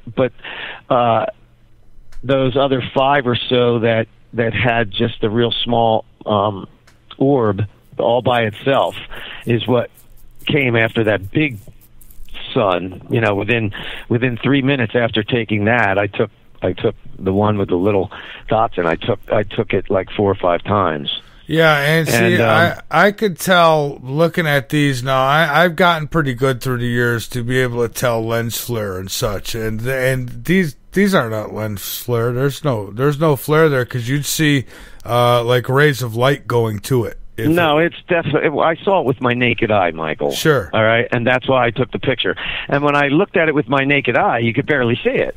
I mean, I could see it the way you see it on the picture, but in order to see it on the picture, I had to zoom in to get it to look like that. And even when I zoomed in, it still wasn't as big as the sun that I took other pictures of and posted them on my own page, my Facebook page, and some other places to show what the sun looked like 2 days later, how big it was. And I'm like, well, what was this? Now, the funny thing is, someone said to me, well, what do you think it is? I said, well, I know it's something unusual, but I know it's not a planet, because a planet like a Planet X would not shine if it was next to the sun. It wouldn't shine because the sun outshines a planet, because a planet reflects light, so it wouldn't be bright enough to show itself. It couldn't be a comet because we know what comets look like. And so I asked, well, could it really be our binary twin? And is our binary twin only visible at certain times of the year because of our position? I don't know. I really don't know, but I could tell you it wasn't our sun. I know that it wasn't the sun, unless the sun is doing some really crazy things, getting large and getting small, but expanding and contracting for some unknown reason. So I don't know. I can't say that it's a planet at all. In fact, it's highly unlikely that it was a planet of any type. It's highly unlikely that it was a comet. Not unlikely. It's impossible to have been a comet. It's impossible to have been a planet. So. Well, somebody says, Matthew, could it be a moon of Planet X? No, because once again, any kind of body that would shine like that while the sun was right next to it, it wouldn't shine as bright as the sun. You know what I'm saying? Even though, the clouds were there and everything, but it was still shining brightly enough to show through the clouds. If it were a moon, the moon, just like if our moon was there, we wouldn't see our moon. Our moon wouldn't be there if it was right next to the sun. It would appear dark. Of course, it's between us and the sun, but if it were next to the sun, we wouldn't see the moon at the same time of the day if there was a big planet right next to the sun, because the planet would look dark in relation to the sun. Do you understand? I do understand. So then what is it? I don't know what it was, but I could tell you it certainly wasn't at all. It certainly wasn't our sun. unless like it was expanding and contracting in some odd ways. But that is at least 1/3 the size of the sun. When it's behind the clouds like that, it's at least 3 times bigger. So I'm like, man, nobody's going to believe this. But I took it for myself, and I kept looking at him. Like every time I looked at him, I was like, geez, this is unbelievable. Nobody. I had to put him out there and just, you know. Well, I don't know what to say. Well, here's where I stand with it, Matthew, is there's very few people on this planet that I trust enough to take their, whatever they throw my way, take it seriously enough. And you're one of those people, and I know for a fact that you would never give me anything that was doctored. So anybody who's going to say... Absolutely not, Mike. They're still on my phone. They're still on my phone right now. Well, I could email it to you. I mean, I could... text it to you. That's how I didn't adjust it. I didn't take. It's still the phone. And that's what other people said. You saw that one guy argue and said it was a lens flare. He said I sent it to my analyst guys, and I'm like, good. Whatever. I said I told you I saw it with the naked eye. He goes, do you wear glasses? I'm like, well, yeah, I do, but it's not a flare. I mean, get over it.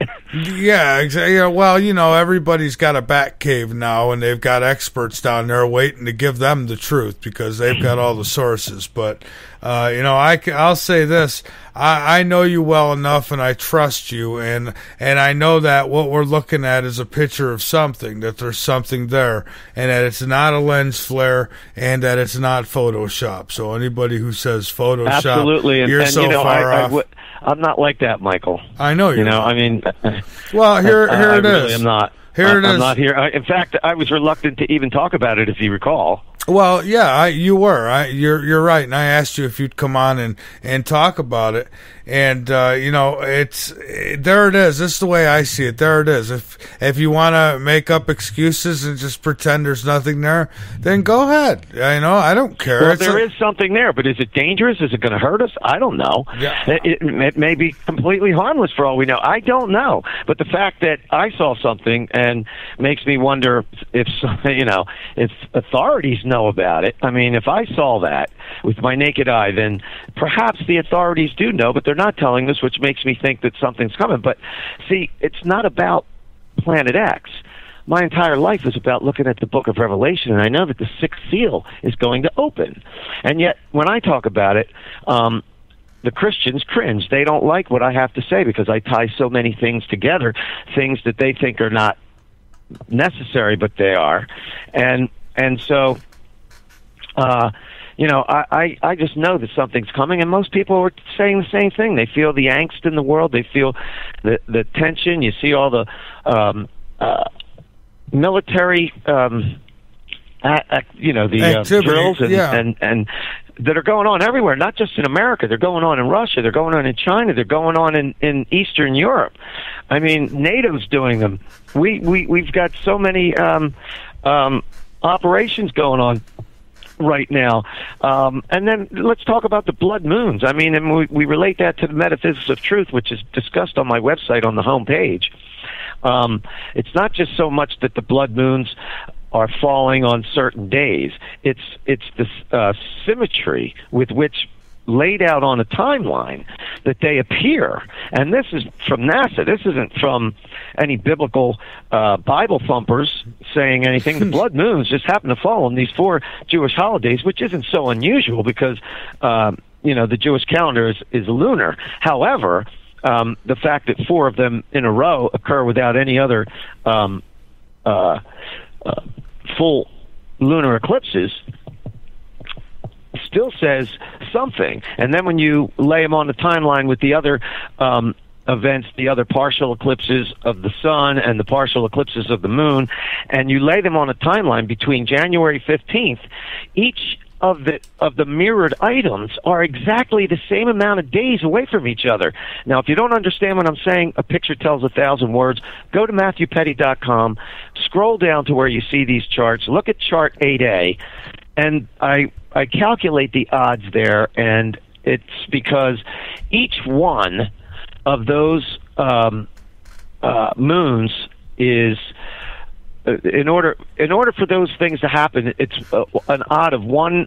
It's 1 in 365 because there's 365 days. So each thing would be 1 in 365. And if you take all of them, and you look at the partial eclipses, the partial solar eclipses, and the 3 tetrads on each side of the blood moons, there are 4 partial eclipses, 3 total eclipses that aren't in order with the 4, and then 3 on the other side of the 4. And if you lay them all on a timeline, they are the exact amount of days across from each other. We're talking about 8, 12, 15, 18 different things. So it's 365 to the 18th power.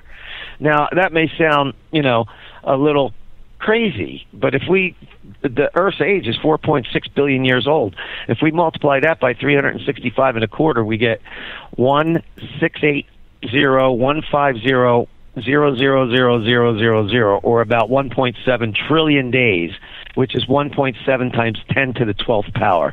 But in contrast, in the graph, the probability displayed is 365 to the 18th, which is 365 to only the 5th power, equates to 6.48 times 10 to the 12th power, which is greater than 3 times the total amount of days the Earth has existed. And when we talk about the metaphysics of truth and how there is no such thing as coincidence, that nothing is random, we understand that everything is the relation of truth's incessant nature to be manifest and the errant choices of human will born of short-sighted beliefs. And the positive ones, too. So we're in a constant state of flux. So the metaphysics of truth gives us these unobserved realities that we talk about, and the 4 horsemen of the apocalypse are now redefined in a much more profound and meaningful way, as far as I'm concerned, and I think you agreed with me on that a couple of times. The 4 horsemen is, one is the truth, the second is belief and the willingness to fight, the third is the delicate balance between the two without serious consequences, even though we have plenty of famine and death and war and a lot of things going on. There's nothing serious upsetting, but that delicate balance is about to become askew with the 6th seal. Now, these things would go on and on and on and on and on and on forever and ever. We would get close to extinction and then start again, but now it can't, and that's because of the Christ principle. And it's so important to understand, when I talk about Christ, the Christians cringe because they don't like hearing what I have to say about it. Well, not all of it. Some they do. And others who have now, because of the way Christ has been presented religiously and with the dogma that goes along with it, they just totally dismiss Jesus Christ. And they don't understand that Christ is a representation, and this is really important because,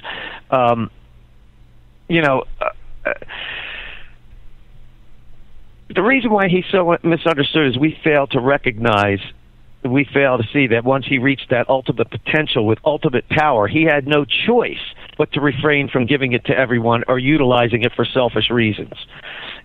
People think he performed miracles. He didn't perform anything. The power worked through him, not by him. When he finally realized that on his final temptation, he finally had the power to do anything and then realized that he couldn't use it if he was to fulfill his purpose. And his purpose was to negate the big mistake from the previous super society that got wiped out in the floods and built the Great Pyramid, which was the Ark, 4 million years ago. And I know that sounds crazy, but it's the only way to answer all the other questions of science. It's the only way to answer the mysteries of the Book of Revelation when we try to tie all the things at the end together. And so it's just a new way of trying to look and say, hey, here we are. We're at this. So me seeing that planet was not I don't like to call it a planet, but me seeing that celestial orb, whatever it was just qualification to me that this is coming. But it's not about, is it going to be Planet X?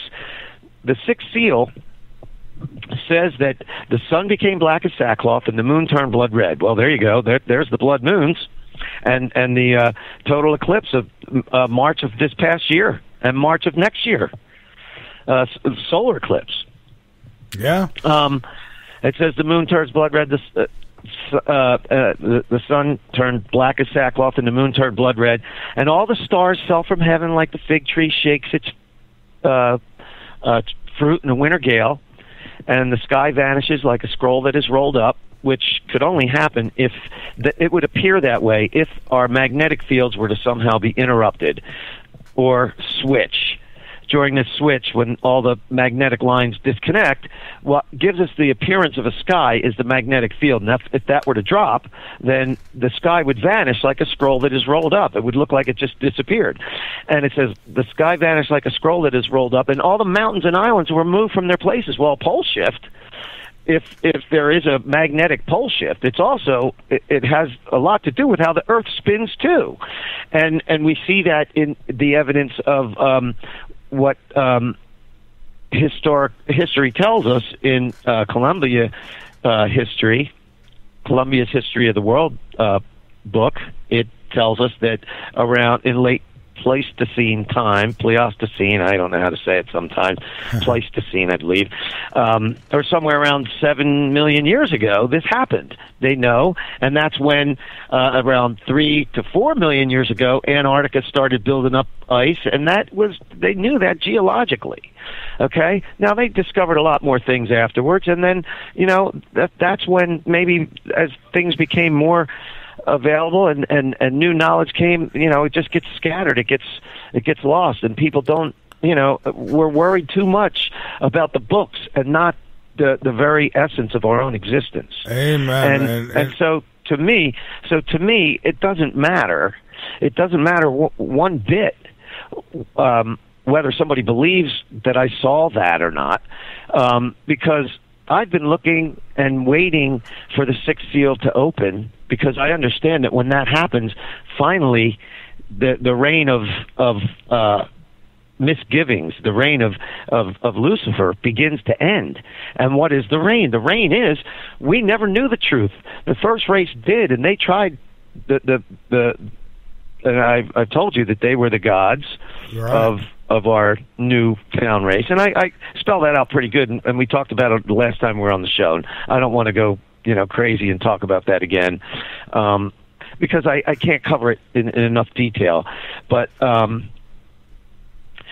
they tried to show us, and then they gave us powers that, not you and me, but ancient man about 15,000 years ago, they gave them powers to do things that they didn't even know how to do it. They were just doing it. And then they took it away from them. Why? Because they had to teach them. They taught them how to build things and do things, and they took it away. They took their telepathic communication abilities away. Why?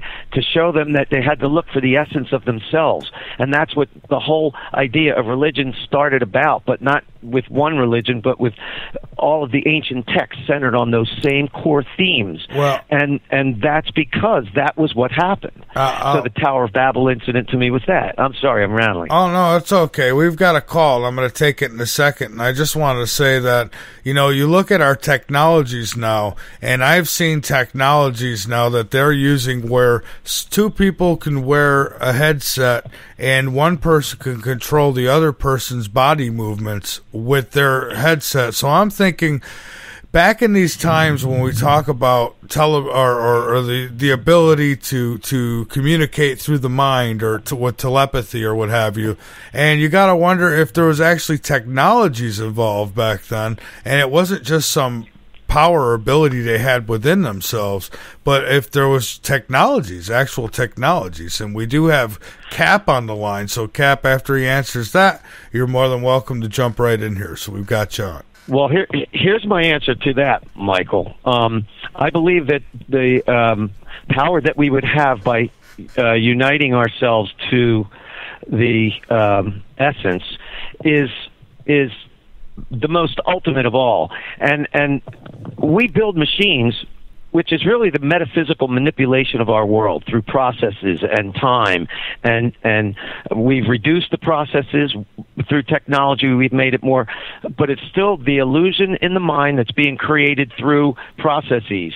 And when you need machines, it's because you can only think about them and create the machine. But when you are more advanced in a more spiritual way. And when I say spiritual, I'm talking about uniting to this essence, this infinite and infinitesimal furnace of power that exists within each and every one of us. And remember that, you got so many people talking about that now. They say that we're going to, one day reach that golden age and we're going to be highly conscious. Well, it's not going to happen just because we reach a certain day. It's going to take some major event that's going to cause everyone to look in the same direction for a change. And start looking for these things that we're all starting to talk about.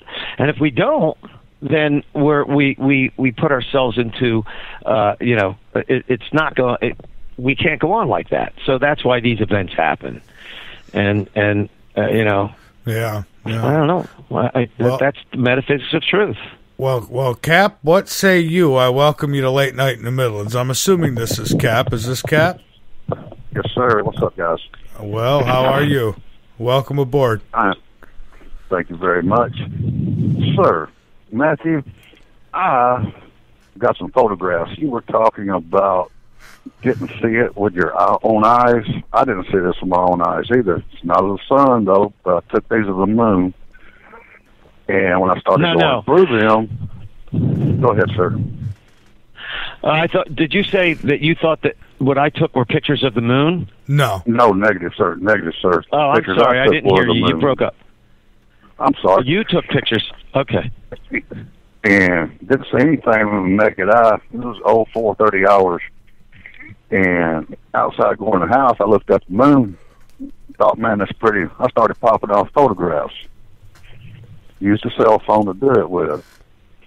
Well, I get to the doctor's office later on that morning, and I'm sitting there waiting. I start scrolling through them photos.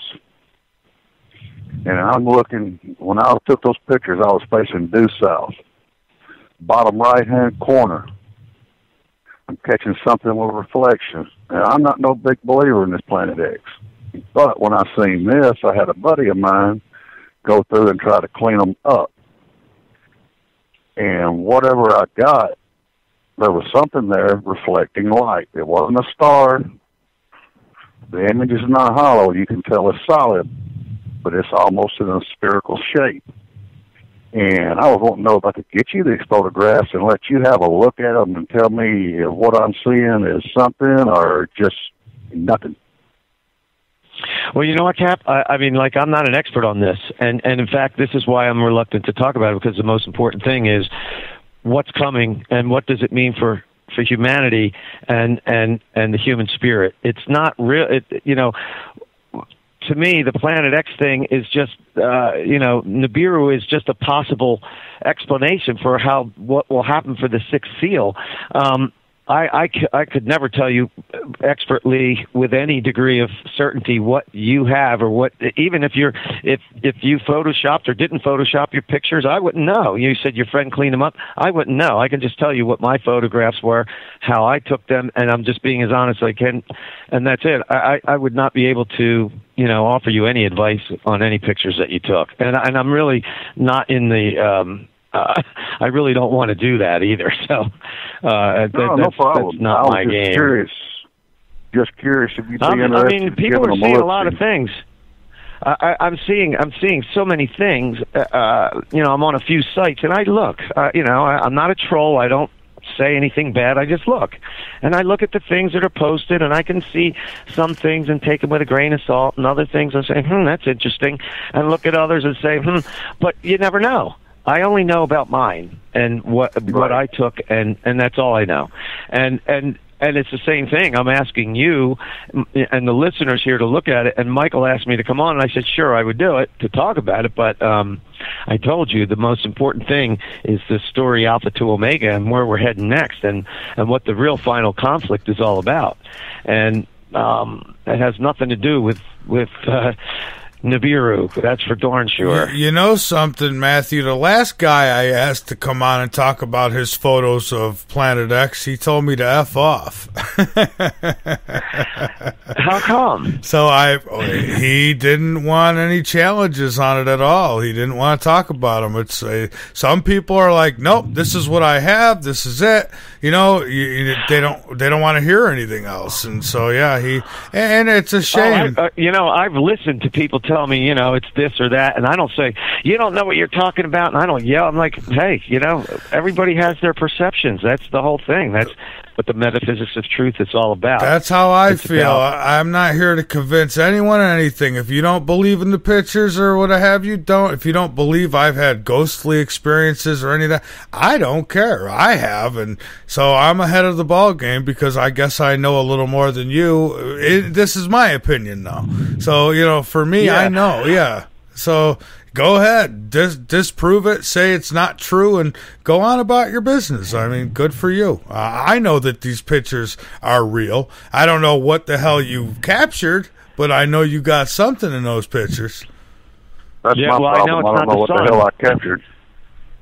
Well, see, that's the whole thing. And when I tried, I even said to somebody else, they were talking to me on another site, and I said, well, when I try to triangulate and figure out where this thing's coming from and how it is, I'm not an astronomer. I can look at the, I'm not stupid. I can look at the orrery and see how we revolve, and if the sun's, in the winter position and our tilt is backwards, why would I see it close to the sun then and now we don't see it? Why is it gone? And yet somebody from Australia has been posting pictures that are a lot similar to mine. Those ones from the boardwalk that I took that are that you actually see that orb as the clouds are passing by it. That only when you zoom in can you see it. Not the one in the gray clouds in that big group of 5 photos, but the group of 2 photos that are similar. I didn't even know, but someone in Australia's doing it. I'm saying, well, it still doesn't make sense. I mean, if I was looking at it from the sun, from the winter side of the sun, because it was January 13th, and looking back towards the summer side, it was there. Now, the only other way, I showed you that model where the 2 systems are perpendicular to each other. They're not parallel. In other words, the ecliptics are at right angles to each other. So our ecliptic, let's say, is running on the one plane, and then the other one is inverted 90 degrees, so that the planets revolve around whatever they're revolving around, and they come in and out of our range of sight in periodically. And I don't know what the frequency is, or because we know nothing about another system. I'm just trying to figure out ways to explain what I saw, and I still can't figure out a way because I'm not an astronomer. I'm trying to learn a lot of stuff as quick as I can, but I certainly, I just know that that's a highly unusual picture, a group of pictures, and that I was lucky enough to see it, which is nothing more than just, like I said, qualifying truths of my own that have been going on for nearly 40 years. Well, and Matthew, I have a lot through the years that have been thrown my way, and a lot of it has been a bunch of horse crap. And there's a few people in this business who I trust. You are definitely one of them. So, when you pass me something like that, I could take it serious, and I know that, you're honestly asking, what is it? It's like you don't have the answers, and if anybody thinks they do, fine, but be able to prove, either way. And so, I'm with you. It's like I had, the astronaut who I've had on earlier, he's never seen a UFO, so he believes we're not alone, but he's never seen anything, and I have. So I can't accept anyone saying that there's nothing strange going on out there and that there's nobody flying around out there, because yes, they are, because I've seen it myself. But who it is and what they are, I don't know. It could be us. I don't know. Yeah. I don't think it's us, although maybe now it is, but I don't think it always was. And I still think that angels, demons, and aliens are all the same thing, but they're not extraterrestrial, and that they're extra-dimensional. But the ones here are here because they believed that it was okay to utilize the power once you have it for your own will. And they were able to pass that on in the first generation. But after that ended, they were locked here. We talk about the hierarchy of being, and we say, so when we reach this highest level of human achievement, we can call that supreme being, not to be confused with the essence, which is God and the ultimate force that gives us. Without that ultimate force within us, we wouldn't be able to reach an ultimate potential whatsoever. And this is where I view life in the universe as very precious, and I really think that the Fermi paradox is telling us pretty much straight up and right at you. Guess what? You are alone in this universe. And some of the answers that they have for the Fermi paradox, what they believe, are that there's a zoo hypothesis or something that we're stuck inside some celestial cage. These are the weird ones that people are trying to say that. We got to figure out a way to explain this paradox. Why, with such a high probability, even at a 0.1%, there should be X amount of planets, and that means that even if they've been colonizing for 2 million years, which is nothing in terms of the age of the galaxy alone, that there should be a whole ton of inhabited planets and spaceships, and yet we don't see it. So they say, well, there's the basic ones are that life is exceptionally rare. It's called the rare earth hypothesis, which is true. And then there's they say that the notion that space travel is too difficult or too vast, and that the great filter is that we go through filters, whether it be comets, nuclear war, but like I proved in the Metaphysics of Truth, or I demonstrate pretty clearly, is that none of that stuff is happenstance, because we are here for a purpose. We are here for a purpose, so nothing random can hurt us. Well, Matthew, look what we've done technology-wise in just the last couple hundred years. Imagine a civilization that's been around and doing this for maybe millions of years. I mean, it's possible. Well, that's exactly what the Fermi paradox is trying to say. It says, hey, even if there was just one out of 1,000 planets that are more advanced than us, we should see this. We should see evidence, but we don't. It's nowhere. We've been sending signals. We're getting none back. So, everybody's looking out there when all the answers are right in here. But can you blame them? I'm touching my heart right now. If I was out there, if I was out there, Matthew, I'm not so sure I would say, "Hey, I'm here." When you look down, and you see what's going on this planet. Do you really want to invite that into your world? I don't know if I would. Invite what? Another race, you mean? Another extraterrestrial beings? A warlike race. A race that we destroy. I mean, we pee in our own water, So, I don't know. I'm just not... I don't follow you. What do you mean? I'm sorry. Well, I mean, if you were an alien race and you were, visiting the planet, would you want the people here to know that? Would you answer them? Would you say, "Hey, we're here. Would you want human beings to come anywhere near this? Well, you're asking me what I would do, but the thing is, we have to understand this hierarchy of being, and that anyone that is on those extra dimensional levels and traveling and traversing the stars are much advanced in many more ways. They've overcome all of the human so-called. They became supreme beings first. True. Okay, so once you're a supreme being, then you become angelic, and you're in different levels of angelic being. Or you were thrown down as Lucifer, who believed he could, take that power and do with it what you will. And he could, as long as we don't understand what the battle is really all about. But now we do. I'm trying to explain that, and I think that's the important thing. I mean, we're looking everywhere for the answers, but inside ourselves. And that's the most important thing. Well, that's true, and we've also been challenged because our reality has been altered on us horribly. I mean, a lot of people have been led to believe things and believe fairy tales and different stuff, and so it's really hard. I mean, think about it. I mean, as time for being a baby And growing up, you've got people putting ideas and perspectives in your head, and you've got to be really gifted to be able to overlook all that. Well, you're absolutely right, and I told you that the prescriptions of wisdom are seek and you shall find. But what do we seek? Do we seek out money? Do we seek out new cars? Do we seek out the temporal concerns of our world, or do we seek out the meaning to life? If we ask the right questions, our lives will be meaningful. If we can be with ourselves for a long period of time and be comfortable, be alone and unplugged from the world, it's a good thing. And there's some people who can't do that. And so so the world is full of human beings that harbor this essence, and the essence is working through them, but through their short-sighted choices, conscious choices, because of their short-sighted beliefs of who we are.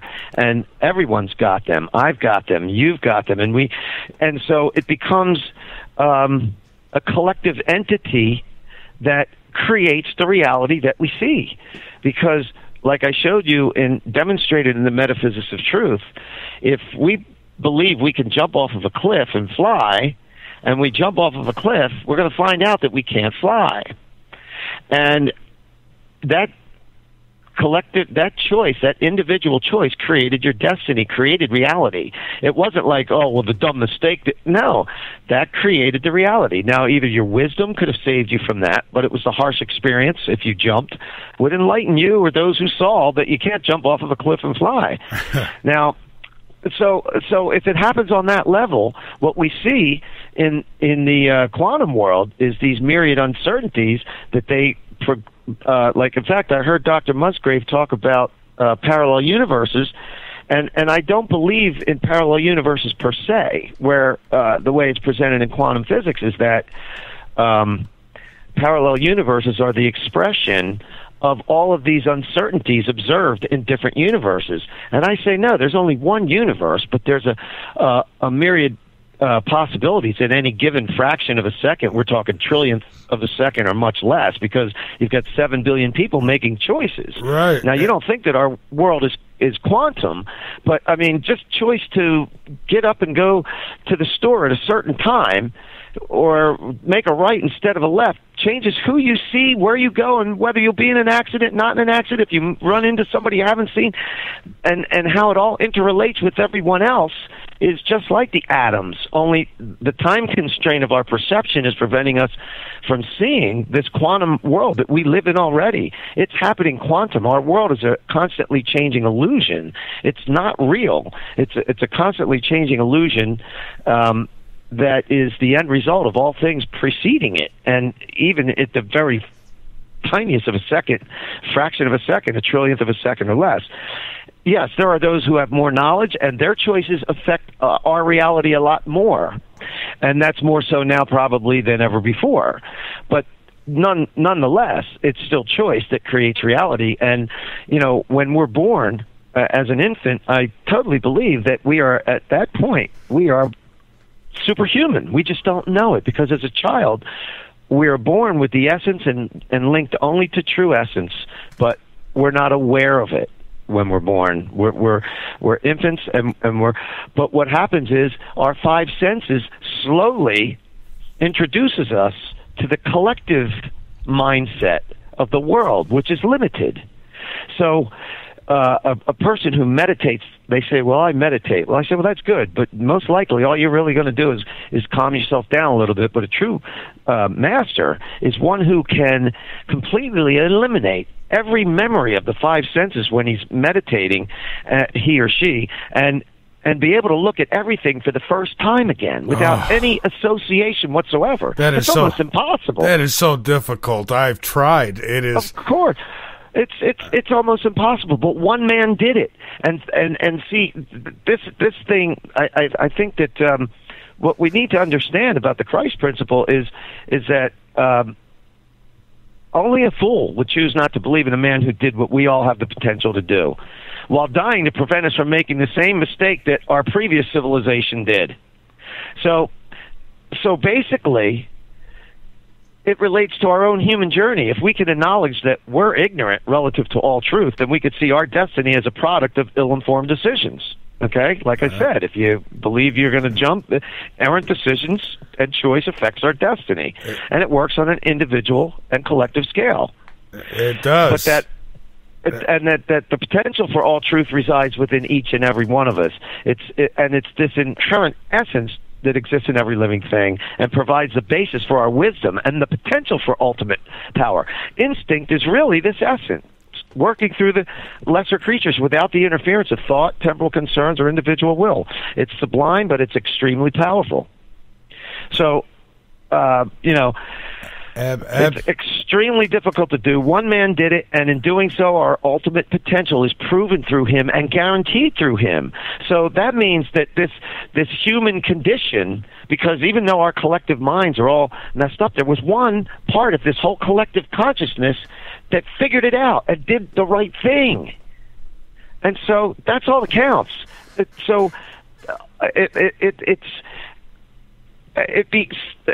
not anything to do with pagan beliefs or whatever. It's just understanding a man's lifetime dedication to finding the truth. And I think when I spoke about the three temptations and what they really meant, I remember you making a comment that you seemed quite enthused about it, and that's in one of my easy to read ebooks, The Christ Principle. Apocalypse Now, volume 3 and 4, is the Christ Principle. And so, we have to start looking at Christ for who he really was in relation to what we think he is and what everybody believes he's going to be and coming back in bodily form. No. The return of Christ is when we all collectively are ready to make the same choice. We're going to be at a point, and I demonstrate this in Alpha to Omega, how it can very quickly, through these events of the sixth seal and then all of the tumultuousness in the world, and where we go next when Lucifer has to throw his drawing card out. He has to do what Christ could have done when he was here, and that is to give us this power and make us believe that we've reached the ultimate of our existence and tell us that we could do what we will with it. And that's when the final conflict begins. And it's when there is a final conflict. Remember this, the Battle of Armageddon never takes place. So don't let anybody tell you that World War III was Armageddon, because it isn't. Well, speaking of World War III, I think we're on the verge of that. I think it's happening. It just hasn't come to the U.S. yet. But we have Cap still on the line, and I want to ask Cap, is there anything else you'd like to say before we close you out? Because we're coming up on a break here shortly. No, sir. You guys go ahead. I was keeping my mouth shut till you told me what to do there, man. All right. Well, I appreciate the call, Cap. Thank you so much. Thanks, Cap. Yeah, absolutely. Well, Matthew, let's take that break, and then we'll come back, and you and I will finish up. We'll have at least another half hour to go here. So hang on with me. I'm going to put you on hold, so it's going to get a little silent for you over there on the other side. Folks, this is Late Night in the Midlands.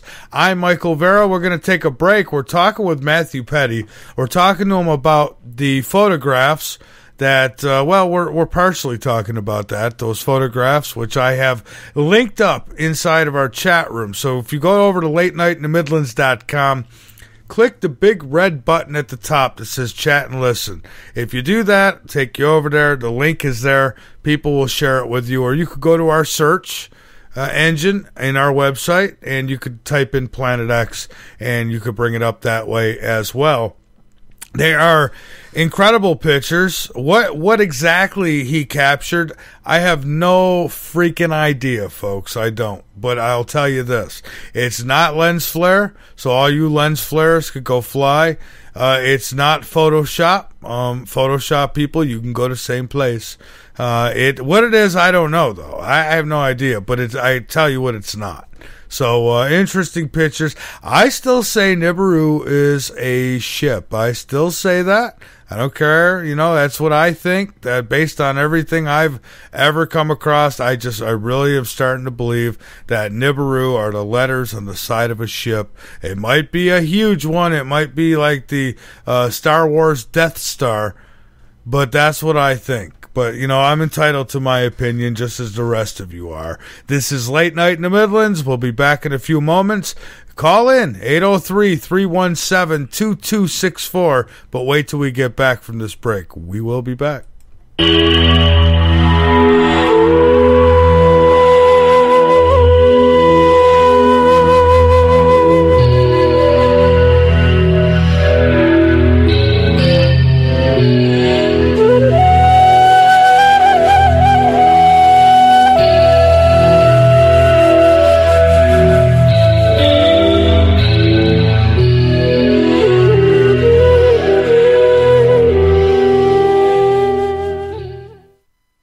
LNM Radio has joined with the Hardened Structures team to provide state-of-the-art survival shelter design and build services at LNM Radio exclusive rates. Hardened Structures, with over 21 years experience in military, commercial, and private shelter design build services, are also offering LNM Radio listeners a free consultation, normally a $500 value.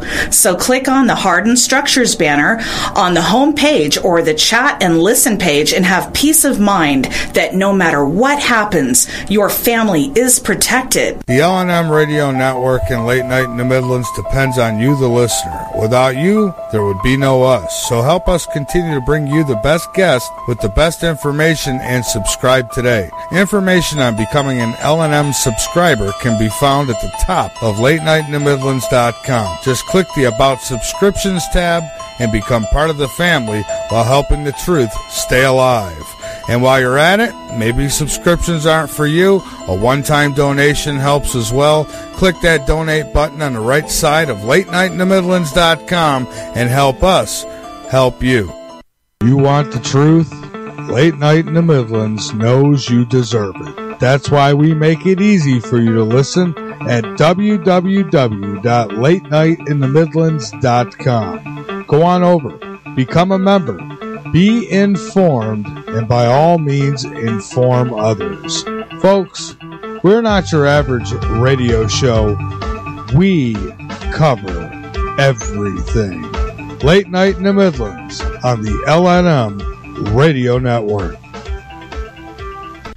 LNM is always looking for sponsors, so if you are interested in sponsorship or advertisement on air or on our website, contact us at mv@latenightinthe.midlands.com. If you're interested in rebroadcasting or picking up the live feed for Late Night in the Midlands, then contact us at mv@latenightinthe.midlands.com and help us help you. The LNM Radio Network offers a moderated chat room at www.latenightinthe.midlands.com. Just click the chat and listen page from the drop-down menu at the top of any page on the website, or click the listen live button at the top of the homepage at www.latenightinthe.midlands.com. Well, I don't know where really to begin. Except that during my childhood, I've always been rather artistic. I guess you'd say it was start in my childhood. I'd draw these people, and they'd have big heads and large, dark, almond-shaped eyes. Very sad-looking eyes. And I just remembered recently that, I kept doing that. And during the 80s, like, my name's Allison, and during the 80s, my mother had been noticing these lights in the sky, and she'd been observing them quite often from our house. through her bedroom window. And I didn't really think nothing of it either way, good, bad, or otherwise. And that was about the first time I really, started experiencing these things. The lights in the sky and that. And, I saw them a couple of times, and I was out walking with a girlfriend of mine. And we both saw this orange ball off into the sky, and it was near my house. We were walking from her house to mine. And she noticed it first, and then when I saw it, it just shooted off into the direction of the airport of where we're staying. And I know it wasn't an airplane. An airplane does not look like an orange ball. And it was around dawn. Around sunrise. It's the middle of the night, and there's nothing much to do. Bring your insomniac self over to Late Night in the Midlands and learn something. We've got every topic you can think of, with very little being off limits. Alien abductions, government corruptions, the stuff that's got your sleep disrupted. Come join the conversation tales and tune in to Late Night in the Midlands with your host, Michael Vera.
Late Night in the Midlands. I'm Michael Vera. I am back from my journey back to Rochester, New York, and we're back here in South Carolina where the heat is unbelievable. 104 degrees today. It's going to be in the hundreds all week long here, and it's a rough go. I mean, when you come back from 70 and breezy to 104 and foot up your butt, it's a hell of a change. But we're here, the home of Late Night in the Midlands here in Columbia, South Carolina. I'm glad to be back. It's great to be back on the air. I'll tell you, folks, I kept my ground, though. I did. I stood my ground. I had nothing to do with any of this while I was gone. I kept the work away. I figured that would give me maybe an extra 10 years of life, maybe. So you know, it's like quitting cigarettes. When you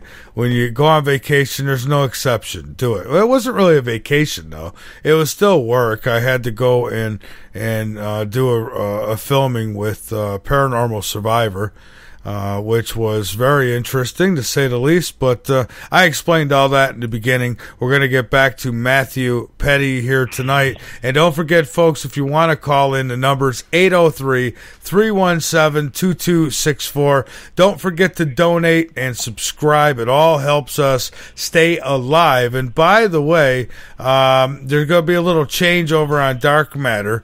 I will not be on Sunday nights there. I think starting in July, it might be next week. You'll have to look at their schedule for it, but I will be Saturday nights. I will be filling Art Bell's time slot on Saturday nights for Dark Matter, and very, very privileged to do so, and looking forward to it. The new time slot, and Art's return. It should be really interesting.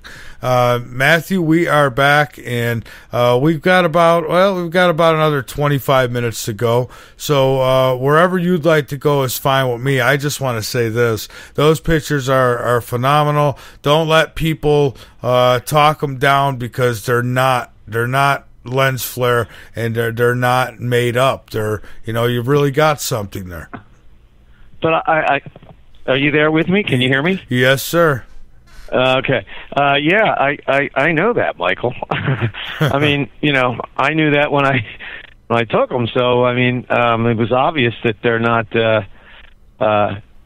lens flares. I already know that, but like I said, it was for me. It wasn't really for anyone else. I'm sometimes now I'm kind of wondering if I should have never even posted them to begin with. But I'm glad you did. So be it. I am. I'm glad you did, because I can't think of too many other people that I could take photos from, and not that I always like to get them from the source, and you are the source. You took those pictures. You always get them second, third, fourth, fifth, sixth hand from people. It's like, well, I don't know who took them, but I seen them on YouTube, or I seen them on Before It's News, and that don't work for me. And the fact that they came from you, that I could look at them without any doubt. Now it's just, for me now, it's not a matter is the picture real, it's a matter of what the hell is it for me now. And I'm glad to be in that position, because I've not been there before. Not long anyways. Yeah, it's funny. I look at them and I still have to go back and look at them and say, geez, when I look at them, I'm like, what the heck is it? I still look at them and say the same thing. It's just, I'm looking at them right now, actually. I went to my site, and I'm in my Facebook page, and I'm like, phew. I've been looking at them the entire time we've been talking. I've been just checking them out, and they're great pictures. And people say, oh well, there's a lot of things people throw out there, and I do it myself. And I've looked at these, and if I could debunk them, I would. If I could, I would say, Matthew, this is what I think it is. But I'm telling you that there's something there. So. Yeah, there's something. Don't know what it is. And the funny thing is, I was looking at the pictures, and somebody said, what did they say to me? These pictures. Wait a minute, I forget. I just had a thought. Sometimes that happens to me. I am terrible, especially at 11:30 at night. Oh, it happens to me too, my friend. Believe me. It's just, sometimes I'm sitting here and I just get a total brain fart, and it's like, uh-oh. I know what they say. They say, well, how come you're the only one that saw them? I go, well, first of all, you have to understand that was taken in a period of 4 minutes, from the first to the last, and the funny thing is, the first two that I took were only a minute apart, and then when I came back outside, I looked and nothing really changed, and I came back outside again, and I looked and I saw that little thing, and I snapped off like 3 or 4 of them right away.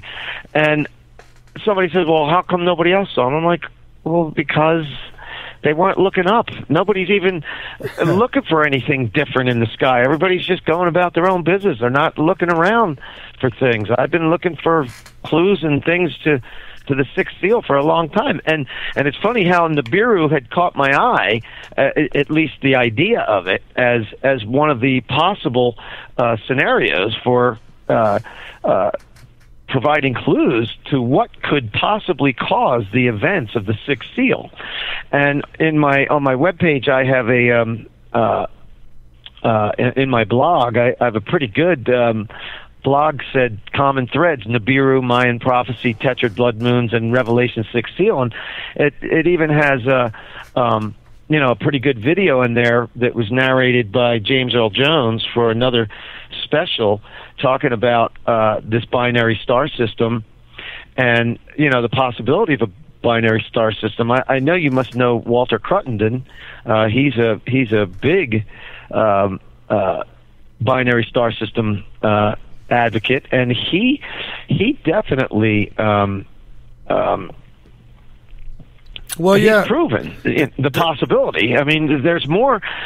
Most of the stars are binary, so that would mean that there's a very good chance that ours is binary. It's just that we never saw our binary twin because it's such a long intersecting orbit. I don't subscribe to Anunnaki and all that stuff. I'm sorry. I think there's too much cacophony along there. That's my own point. The point that I think is that this is part of that 26,000-year cycle, and that whatever this is something that comes around very rarely, not every 3,400 years, but maybe every 26,000. Because if you watch the short video on my website, you'll see in that post. It's in the post common threads in the blog post. You'll see that the actual precession of the equinoxes speeds up and slows down, and they couldn't understand why. And now they're saying, they're showing how the gravitational effects of intersecting orbits of a binary star system would do that. So, what else can you say? Yeah, and isn't it? Don't most solar systems have, or don't all solar systems have binary suns, or is it most of them, or how does that work? Because aren't we an oddball? At one time it was like at one time they observed that it was just a little over 50%. Now a lot of them are saying, a lot of experts are saying it's closer to 85% of all the suns are part of a binary system. Some are even 3 stars, but in other words, they don't sit alone. They as they're moving through space, they're orbiting each other in their amongst their center of mass, and so we can only speculate as to what size or whatever, or where it's coming from, or I have no clue. I can't figure out where to put this and how I put it into the models that we see for our solar system. I can't, I'm kind of looking forward to this winter when we're facing that part of the sky again, and hopefully we'll see it. But, I just keep looking up. Well, that's it, too. Just keep looking. And, I love when people come to me, though, and they'll tell me, oh, you got to have an infrared to see it. But then they'll tell me, well, I took a picture of it with my cell phone camera. And I'm thinking, all right, you can't have it both ways. So, but finally I get some pictures that, I could trust the source, and I know the source. And so I'm thankful for Michael, that was my cell phone that took this. These are my cell phone pictures. Yeah. Well, there you go. They're my cell phone pictures. I mean, well, and they're still on my cell phone. My friends look at it, and they all say the same thing. Man, they don't argue with me. They say, I don't know what it is, but that's really strange. They agree, because they go, do you know what it is? I go, no, I don't know what it is. I don't know what it is. I just know that it's not the sun. Yeah. That's all I know. Well, it looks pretty strange. So what do you think is coming, and how long do you think before we start? 'Cause myself, I think that something big's coming, and I think it's coming really soon. What do you think? I really do too. But like I think I told you once before, that there were times that I thought back in the 80s it was coming. I was always hoping, because to me this isn't something that is bad. To me it's something that, when you look at the metaphysics of truth, you understand that these things happen, and then we get human progress as the result. Human spiritual progress. So many things could come from it if it's going to bring about a whole bunch of things because of the Christ principle, and because one man already did what we all have the possibility to do. There won't be an extinction, and we will not be able, we're going to be deceived. And I just think there's going to be so much that goes on next that it's going to be interesting to see how it all happens. But I really think that the time is really at hand. I'm looking at all these military exercises that are going on. I'm looking at, the collapse, James Rickards and his story about the dollar collapse, and it seems so evident and so inevitable that it's so many things. It seems as though they're waiting until for something. Maybe they already know that something's coming, and they don't know what effects is going to happen from it yet. And maybe they're doing everything they can to avert it. You know, and I'm sure they are. Who knows how many things they've averted already, but they're not telling us. You know, like whether it be comets or whatnot. And the funny thing about Comet Elenin and how that all went, you know, the eerie similarities to the Deep Impact movie. I mean, you know, that was really strange. I think I discussed that with you a couple times. Refresh your memory. In the movie that starred Morgan Freeman as the President of the United States, there was a kid in a amateur astronomy class, and he saw a comet, and he saw it, and he was able to see it, and they named it, you know, well, he saw it, and he reported it to an observatory, and the head of the observatory looked it up, found out, put all the data in the computer, and had the information, and died in a car crash. And the kid's name was Leo in the movie. And if you watch it was in 98 or 99, the movie. The kid's name was Leo, and they named the comet after him. Leo, whatever his last name was in the movie. Well, fast forward to 2008. Oh, well, in the movie, I think this is pretty important, too, just to refresh the memory of anyone who's watched it. There was a head of a big department in the either defense or whatever, who suddenly resigned, and it was a big news thing. And there was this woman who was a reporter, a news reporter, and she was anxious to find out why he retired. She thought she'd get a big scoop, find out why he retired, and then she could be the news anchor. Well, she's going around and she's trying to find out, and she overhears someone say, well, this guy, when he heard, you know, it was because of Ellie, and she was overheard, and she thought it was a woman. So she went to this guy's house and said, sir, can you please tell me why you resigned? He said, look, I just want to be with my family.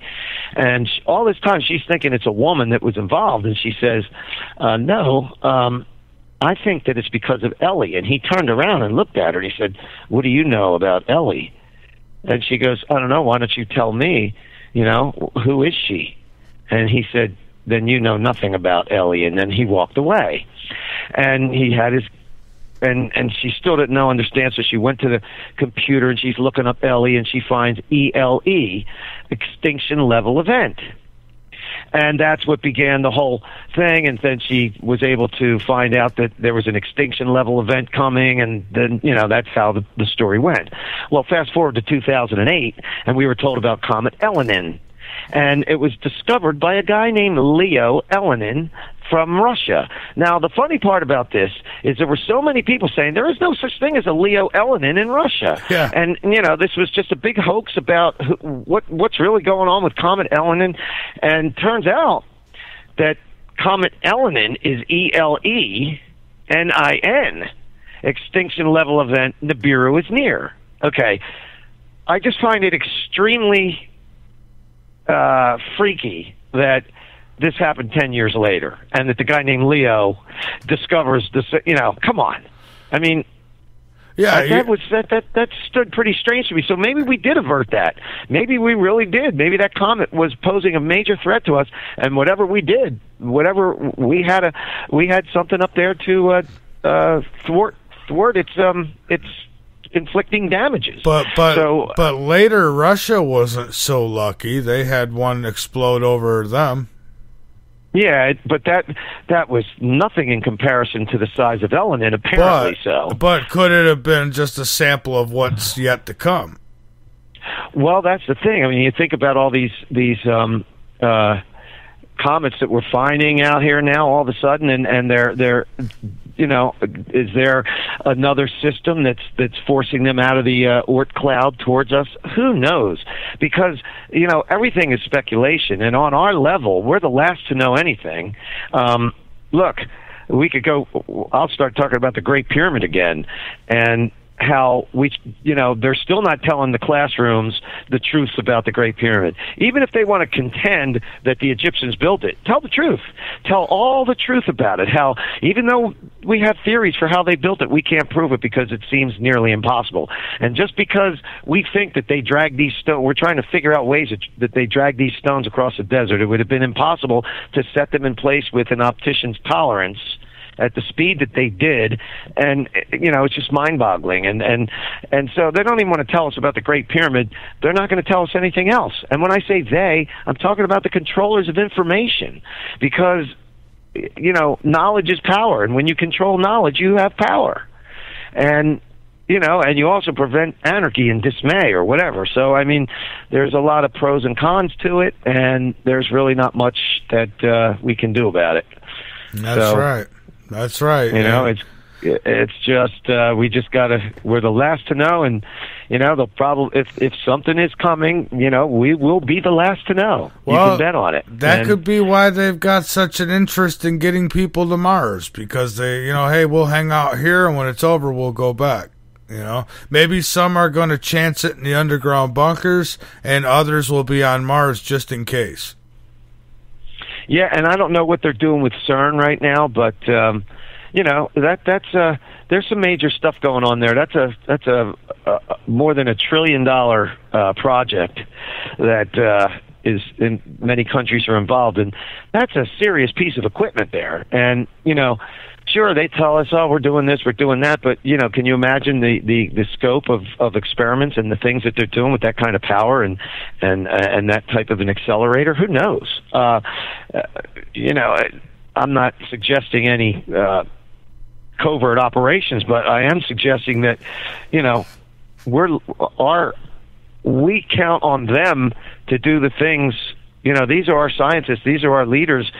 We count on them to do the right things for us, and maybe they think they're doing the right thing sometime. And, it's funny how power can corrupt. And film at 11 is what I always say. Well, yeah. And I think, there's always going to be some who feel like they're doing the right thing. And then there's, of course, those above them who know that what they're doing is the right thing for themselves. And they fool themselves. They justify it by saying, well, this is the best thing for humanity, and so they get to play God and decide. But at the same time, if I'm in charge and I know something's coming in to affect this planet in some negative way, how do you tell everybody that? I mean, just you can't. There's too many. That's what I'm saying. There's too many Walmart shoppers. Well, not only that. I mean, look. Face it, if something that big is coming, the whole world can't survive. If there was some major world event that was going to destroy, more than half the population or more, I mean, you can't put the other half underground. You don't have enough time to build the underground bases. You can't feed them. You just can't. It's not logistically possible. And you can only do the best that you can based on what we have, and they can't. What do you expect them to do? I mean, they really can't tell us. They can't tell us. Here's what they do. They justify not telling us by putting out hints and figuring those of us who are called crazy will figure it out. We see what's going on, and the mass majority will not. And so they'll be surprised by it all. So I think they give us hints. People think, don't fool yourself. Hollywood knows what they're doing, and they're just as controlled. And believe me, they throw out hints. Absolutely. And that's an interesting thing you say that, because it seems like I forget all my sources now, but there are at least 5 movies that are pointing to 923 for something. And I heard about that 923, and these movies are showing 923. I go to see purposely. I heard that that movie, the new movie with George Clooney, the Disney movie. I mentioned it the other night. I'm sorry if I forget the name of it, but I know what you mean, but I don't know the name. Not Wonderland, Tomorrowland.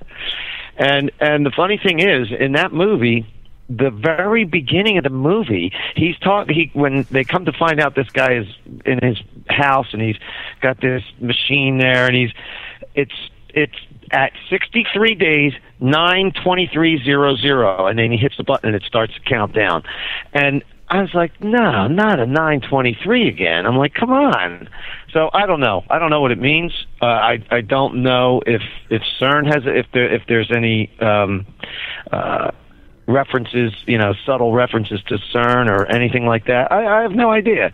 But you look for them. You look for all kinds of clues, and so You got to keep looking.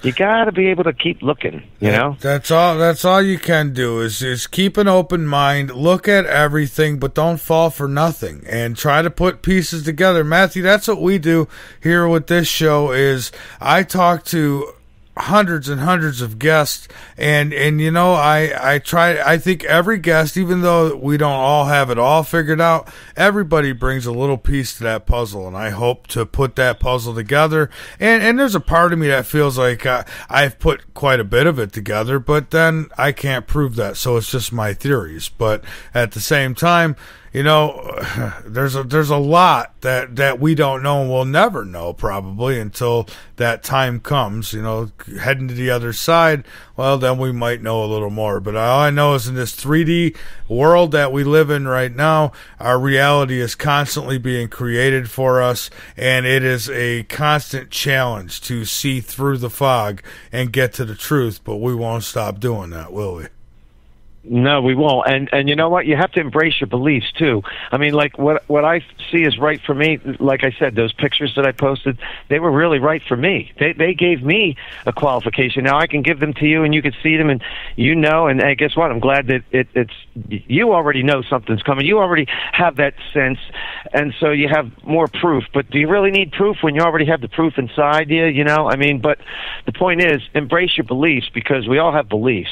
The thing is that the whole idea of non-judgment and love, and I know this may not be on topic right now, but the whole idea of love is to accept, forgive, and understand, and to not judge, because we're all blind in relation to the absolute and to all truth. So if we're seeking, we're going to find. If we seek and we don't blame or criticize others for what they believe in and just let it be, you know, that's the whole idea of Christ's ministry. What he was trying to say is, look, you know, all you have to do is love and accept and forgive and just let go, okay? Because, you know, you're not going to get where you have to be. I've done it. I know how hard it is. And nobody here is going to do it, okay? I did it. Yeah. So, you know... So he saved us from ourselves, and whether you believe it or not, that's the important thing about this, is whether you believe it or not. Everyone is saved through him, as long as, you know, they don't denounce it when that final conflict comes, because when the final conflict comes, it's going to be A or B, and you better choose the right one. That's going to happen. At least I can demonstrate the scenario in some way, but well, so it'll be kind of neat to see what happens.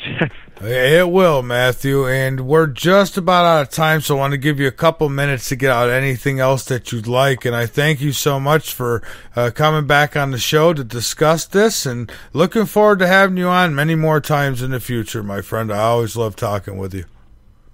Same here, Mike. I have one question. Did I hear you say during the break, because you came on and you were a little bit behind, so I had to turn it off. Are you going to be sitting in for Art Bell? Well, did I hear that right? My show will fill that time slot over there on Saturday night. So Art will be Monday through Friday. I'll be in his time slot on Saturday, and then there's another show, Dark City, that will be filling in that time slot for Sunday. So we'll kind of be the featured shows with Art, and that's quite an honor. Yeah, you're not kidding. I you know what? It's funny. I began years ago listening to him, and when people would come on the shows and I'd hear some of the things that we're talking about, he would always ask like the right questions too. He knew how to, you know, you'd be talking, wait, what about this, or this? And he really challenged his guests, and I thought that was good. So, you know, I thought he was good. You challenge us too, but you let everybody roll too, you know, that's good. But he, you know what I'm saying? Yeah. Art will challenge the guest, and I know in the past there's been a couple guests who don't. There are guests who don't like that, and you know, I think it's good. You should challenge the guest to a degree, but I never want people accusing me of censoring anybody. So I always let the guests get out what they need to, but I always get in what I need to say too, even if it's not a lot. I get it in there. So no, you're good, Michael. No, I like coming on your show. It's great. Well, thank you. I just thought I'd just mention that because I remember he was the first, late night show really that ever was, he was the beginning of it all. Well, yeah, he's in my opinion, he is the king of nighttime radio. He's always been my radio idol. So, doing this and being associated with him in any way, shape, or form is great. I think of course we come from two different eras, and there's, places that, where we separate a little bit in our thinking, but, we all do, and that's what makes us unique. And, so, I'm just glad to be able to do what I do. And, it's been almost 8 years now. So, I've gathered quite a following, and I've got rid of a lot of trolls. So, it's been a fun ride, Matthew. And by the way, it has. I'm sure it has, Michael. I'm hoping that I can have a fun ride too. Well, life is fun, It is. It's just going to be interesting to see what happens next. I really think things are heating up. And you can just tell that they know, but they're doing whatever they have to protect everybody's interests too. I mean, we live in a society that is war based.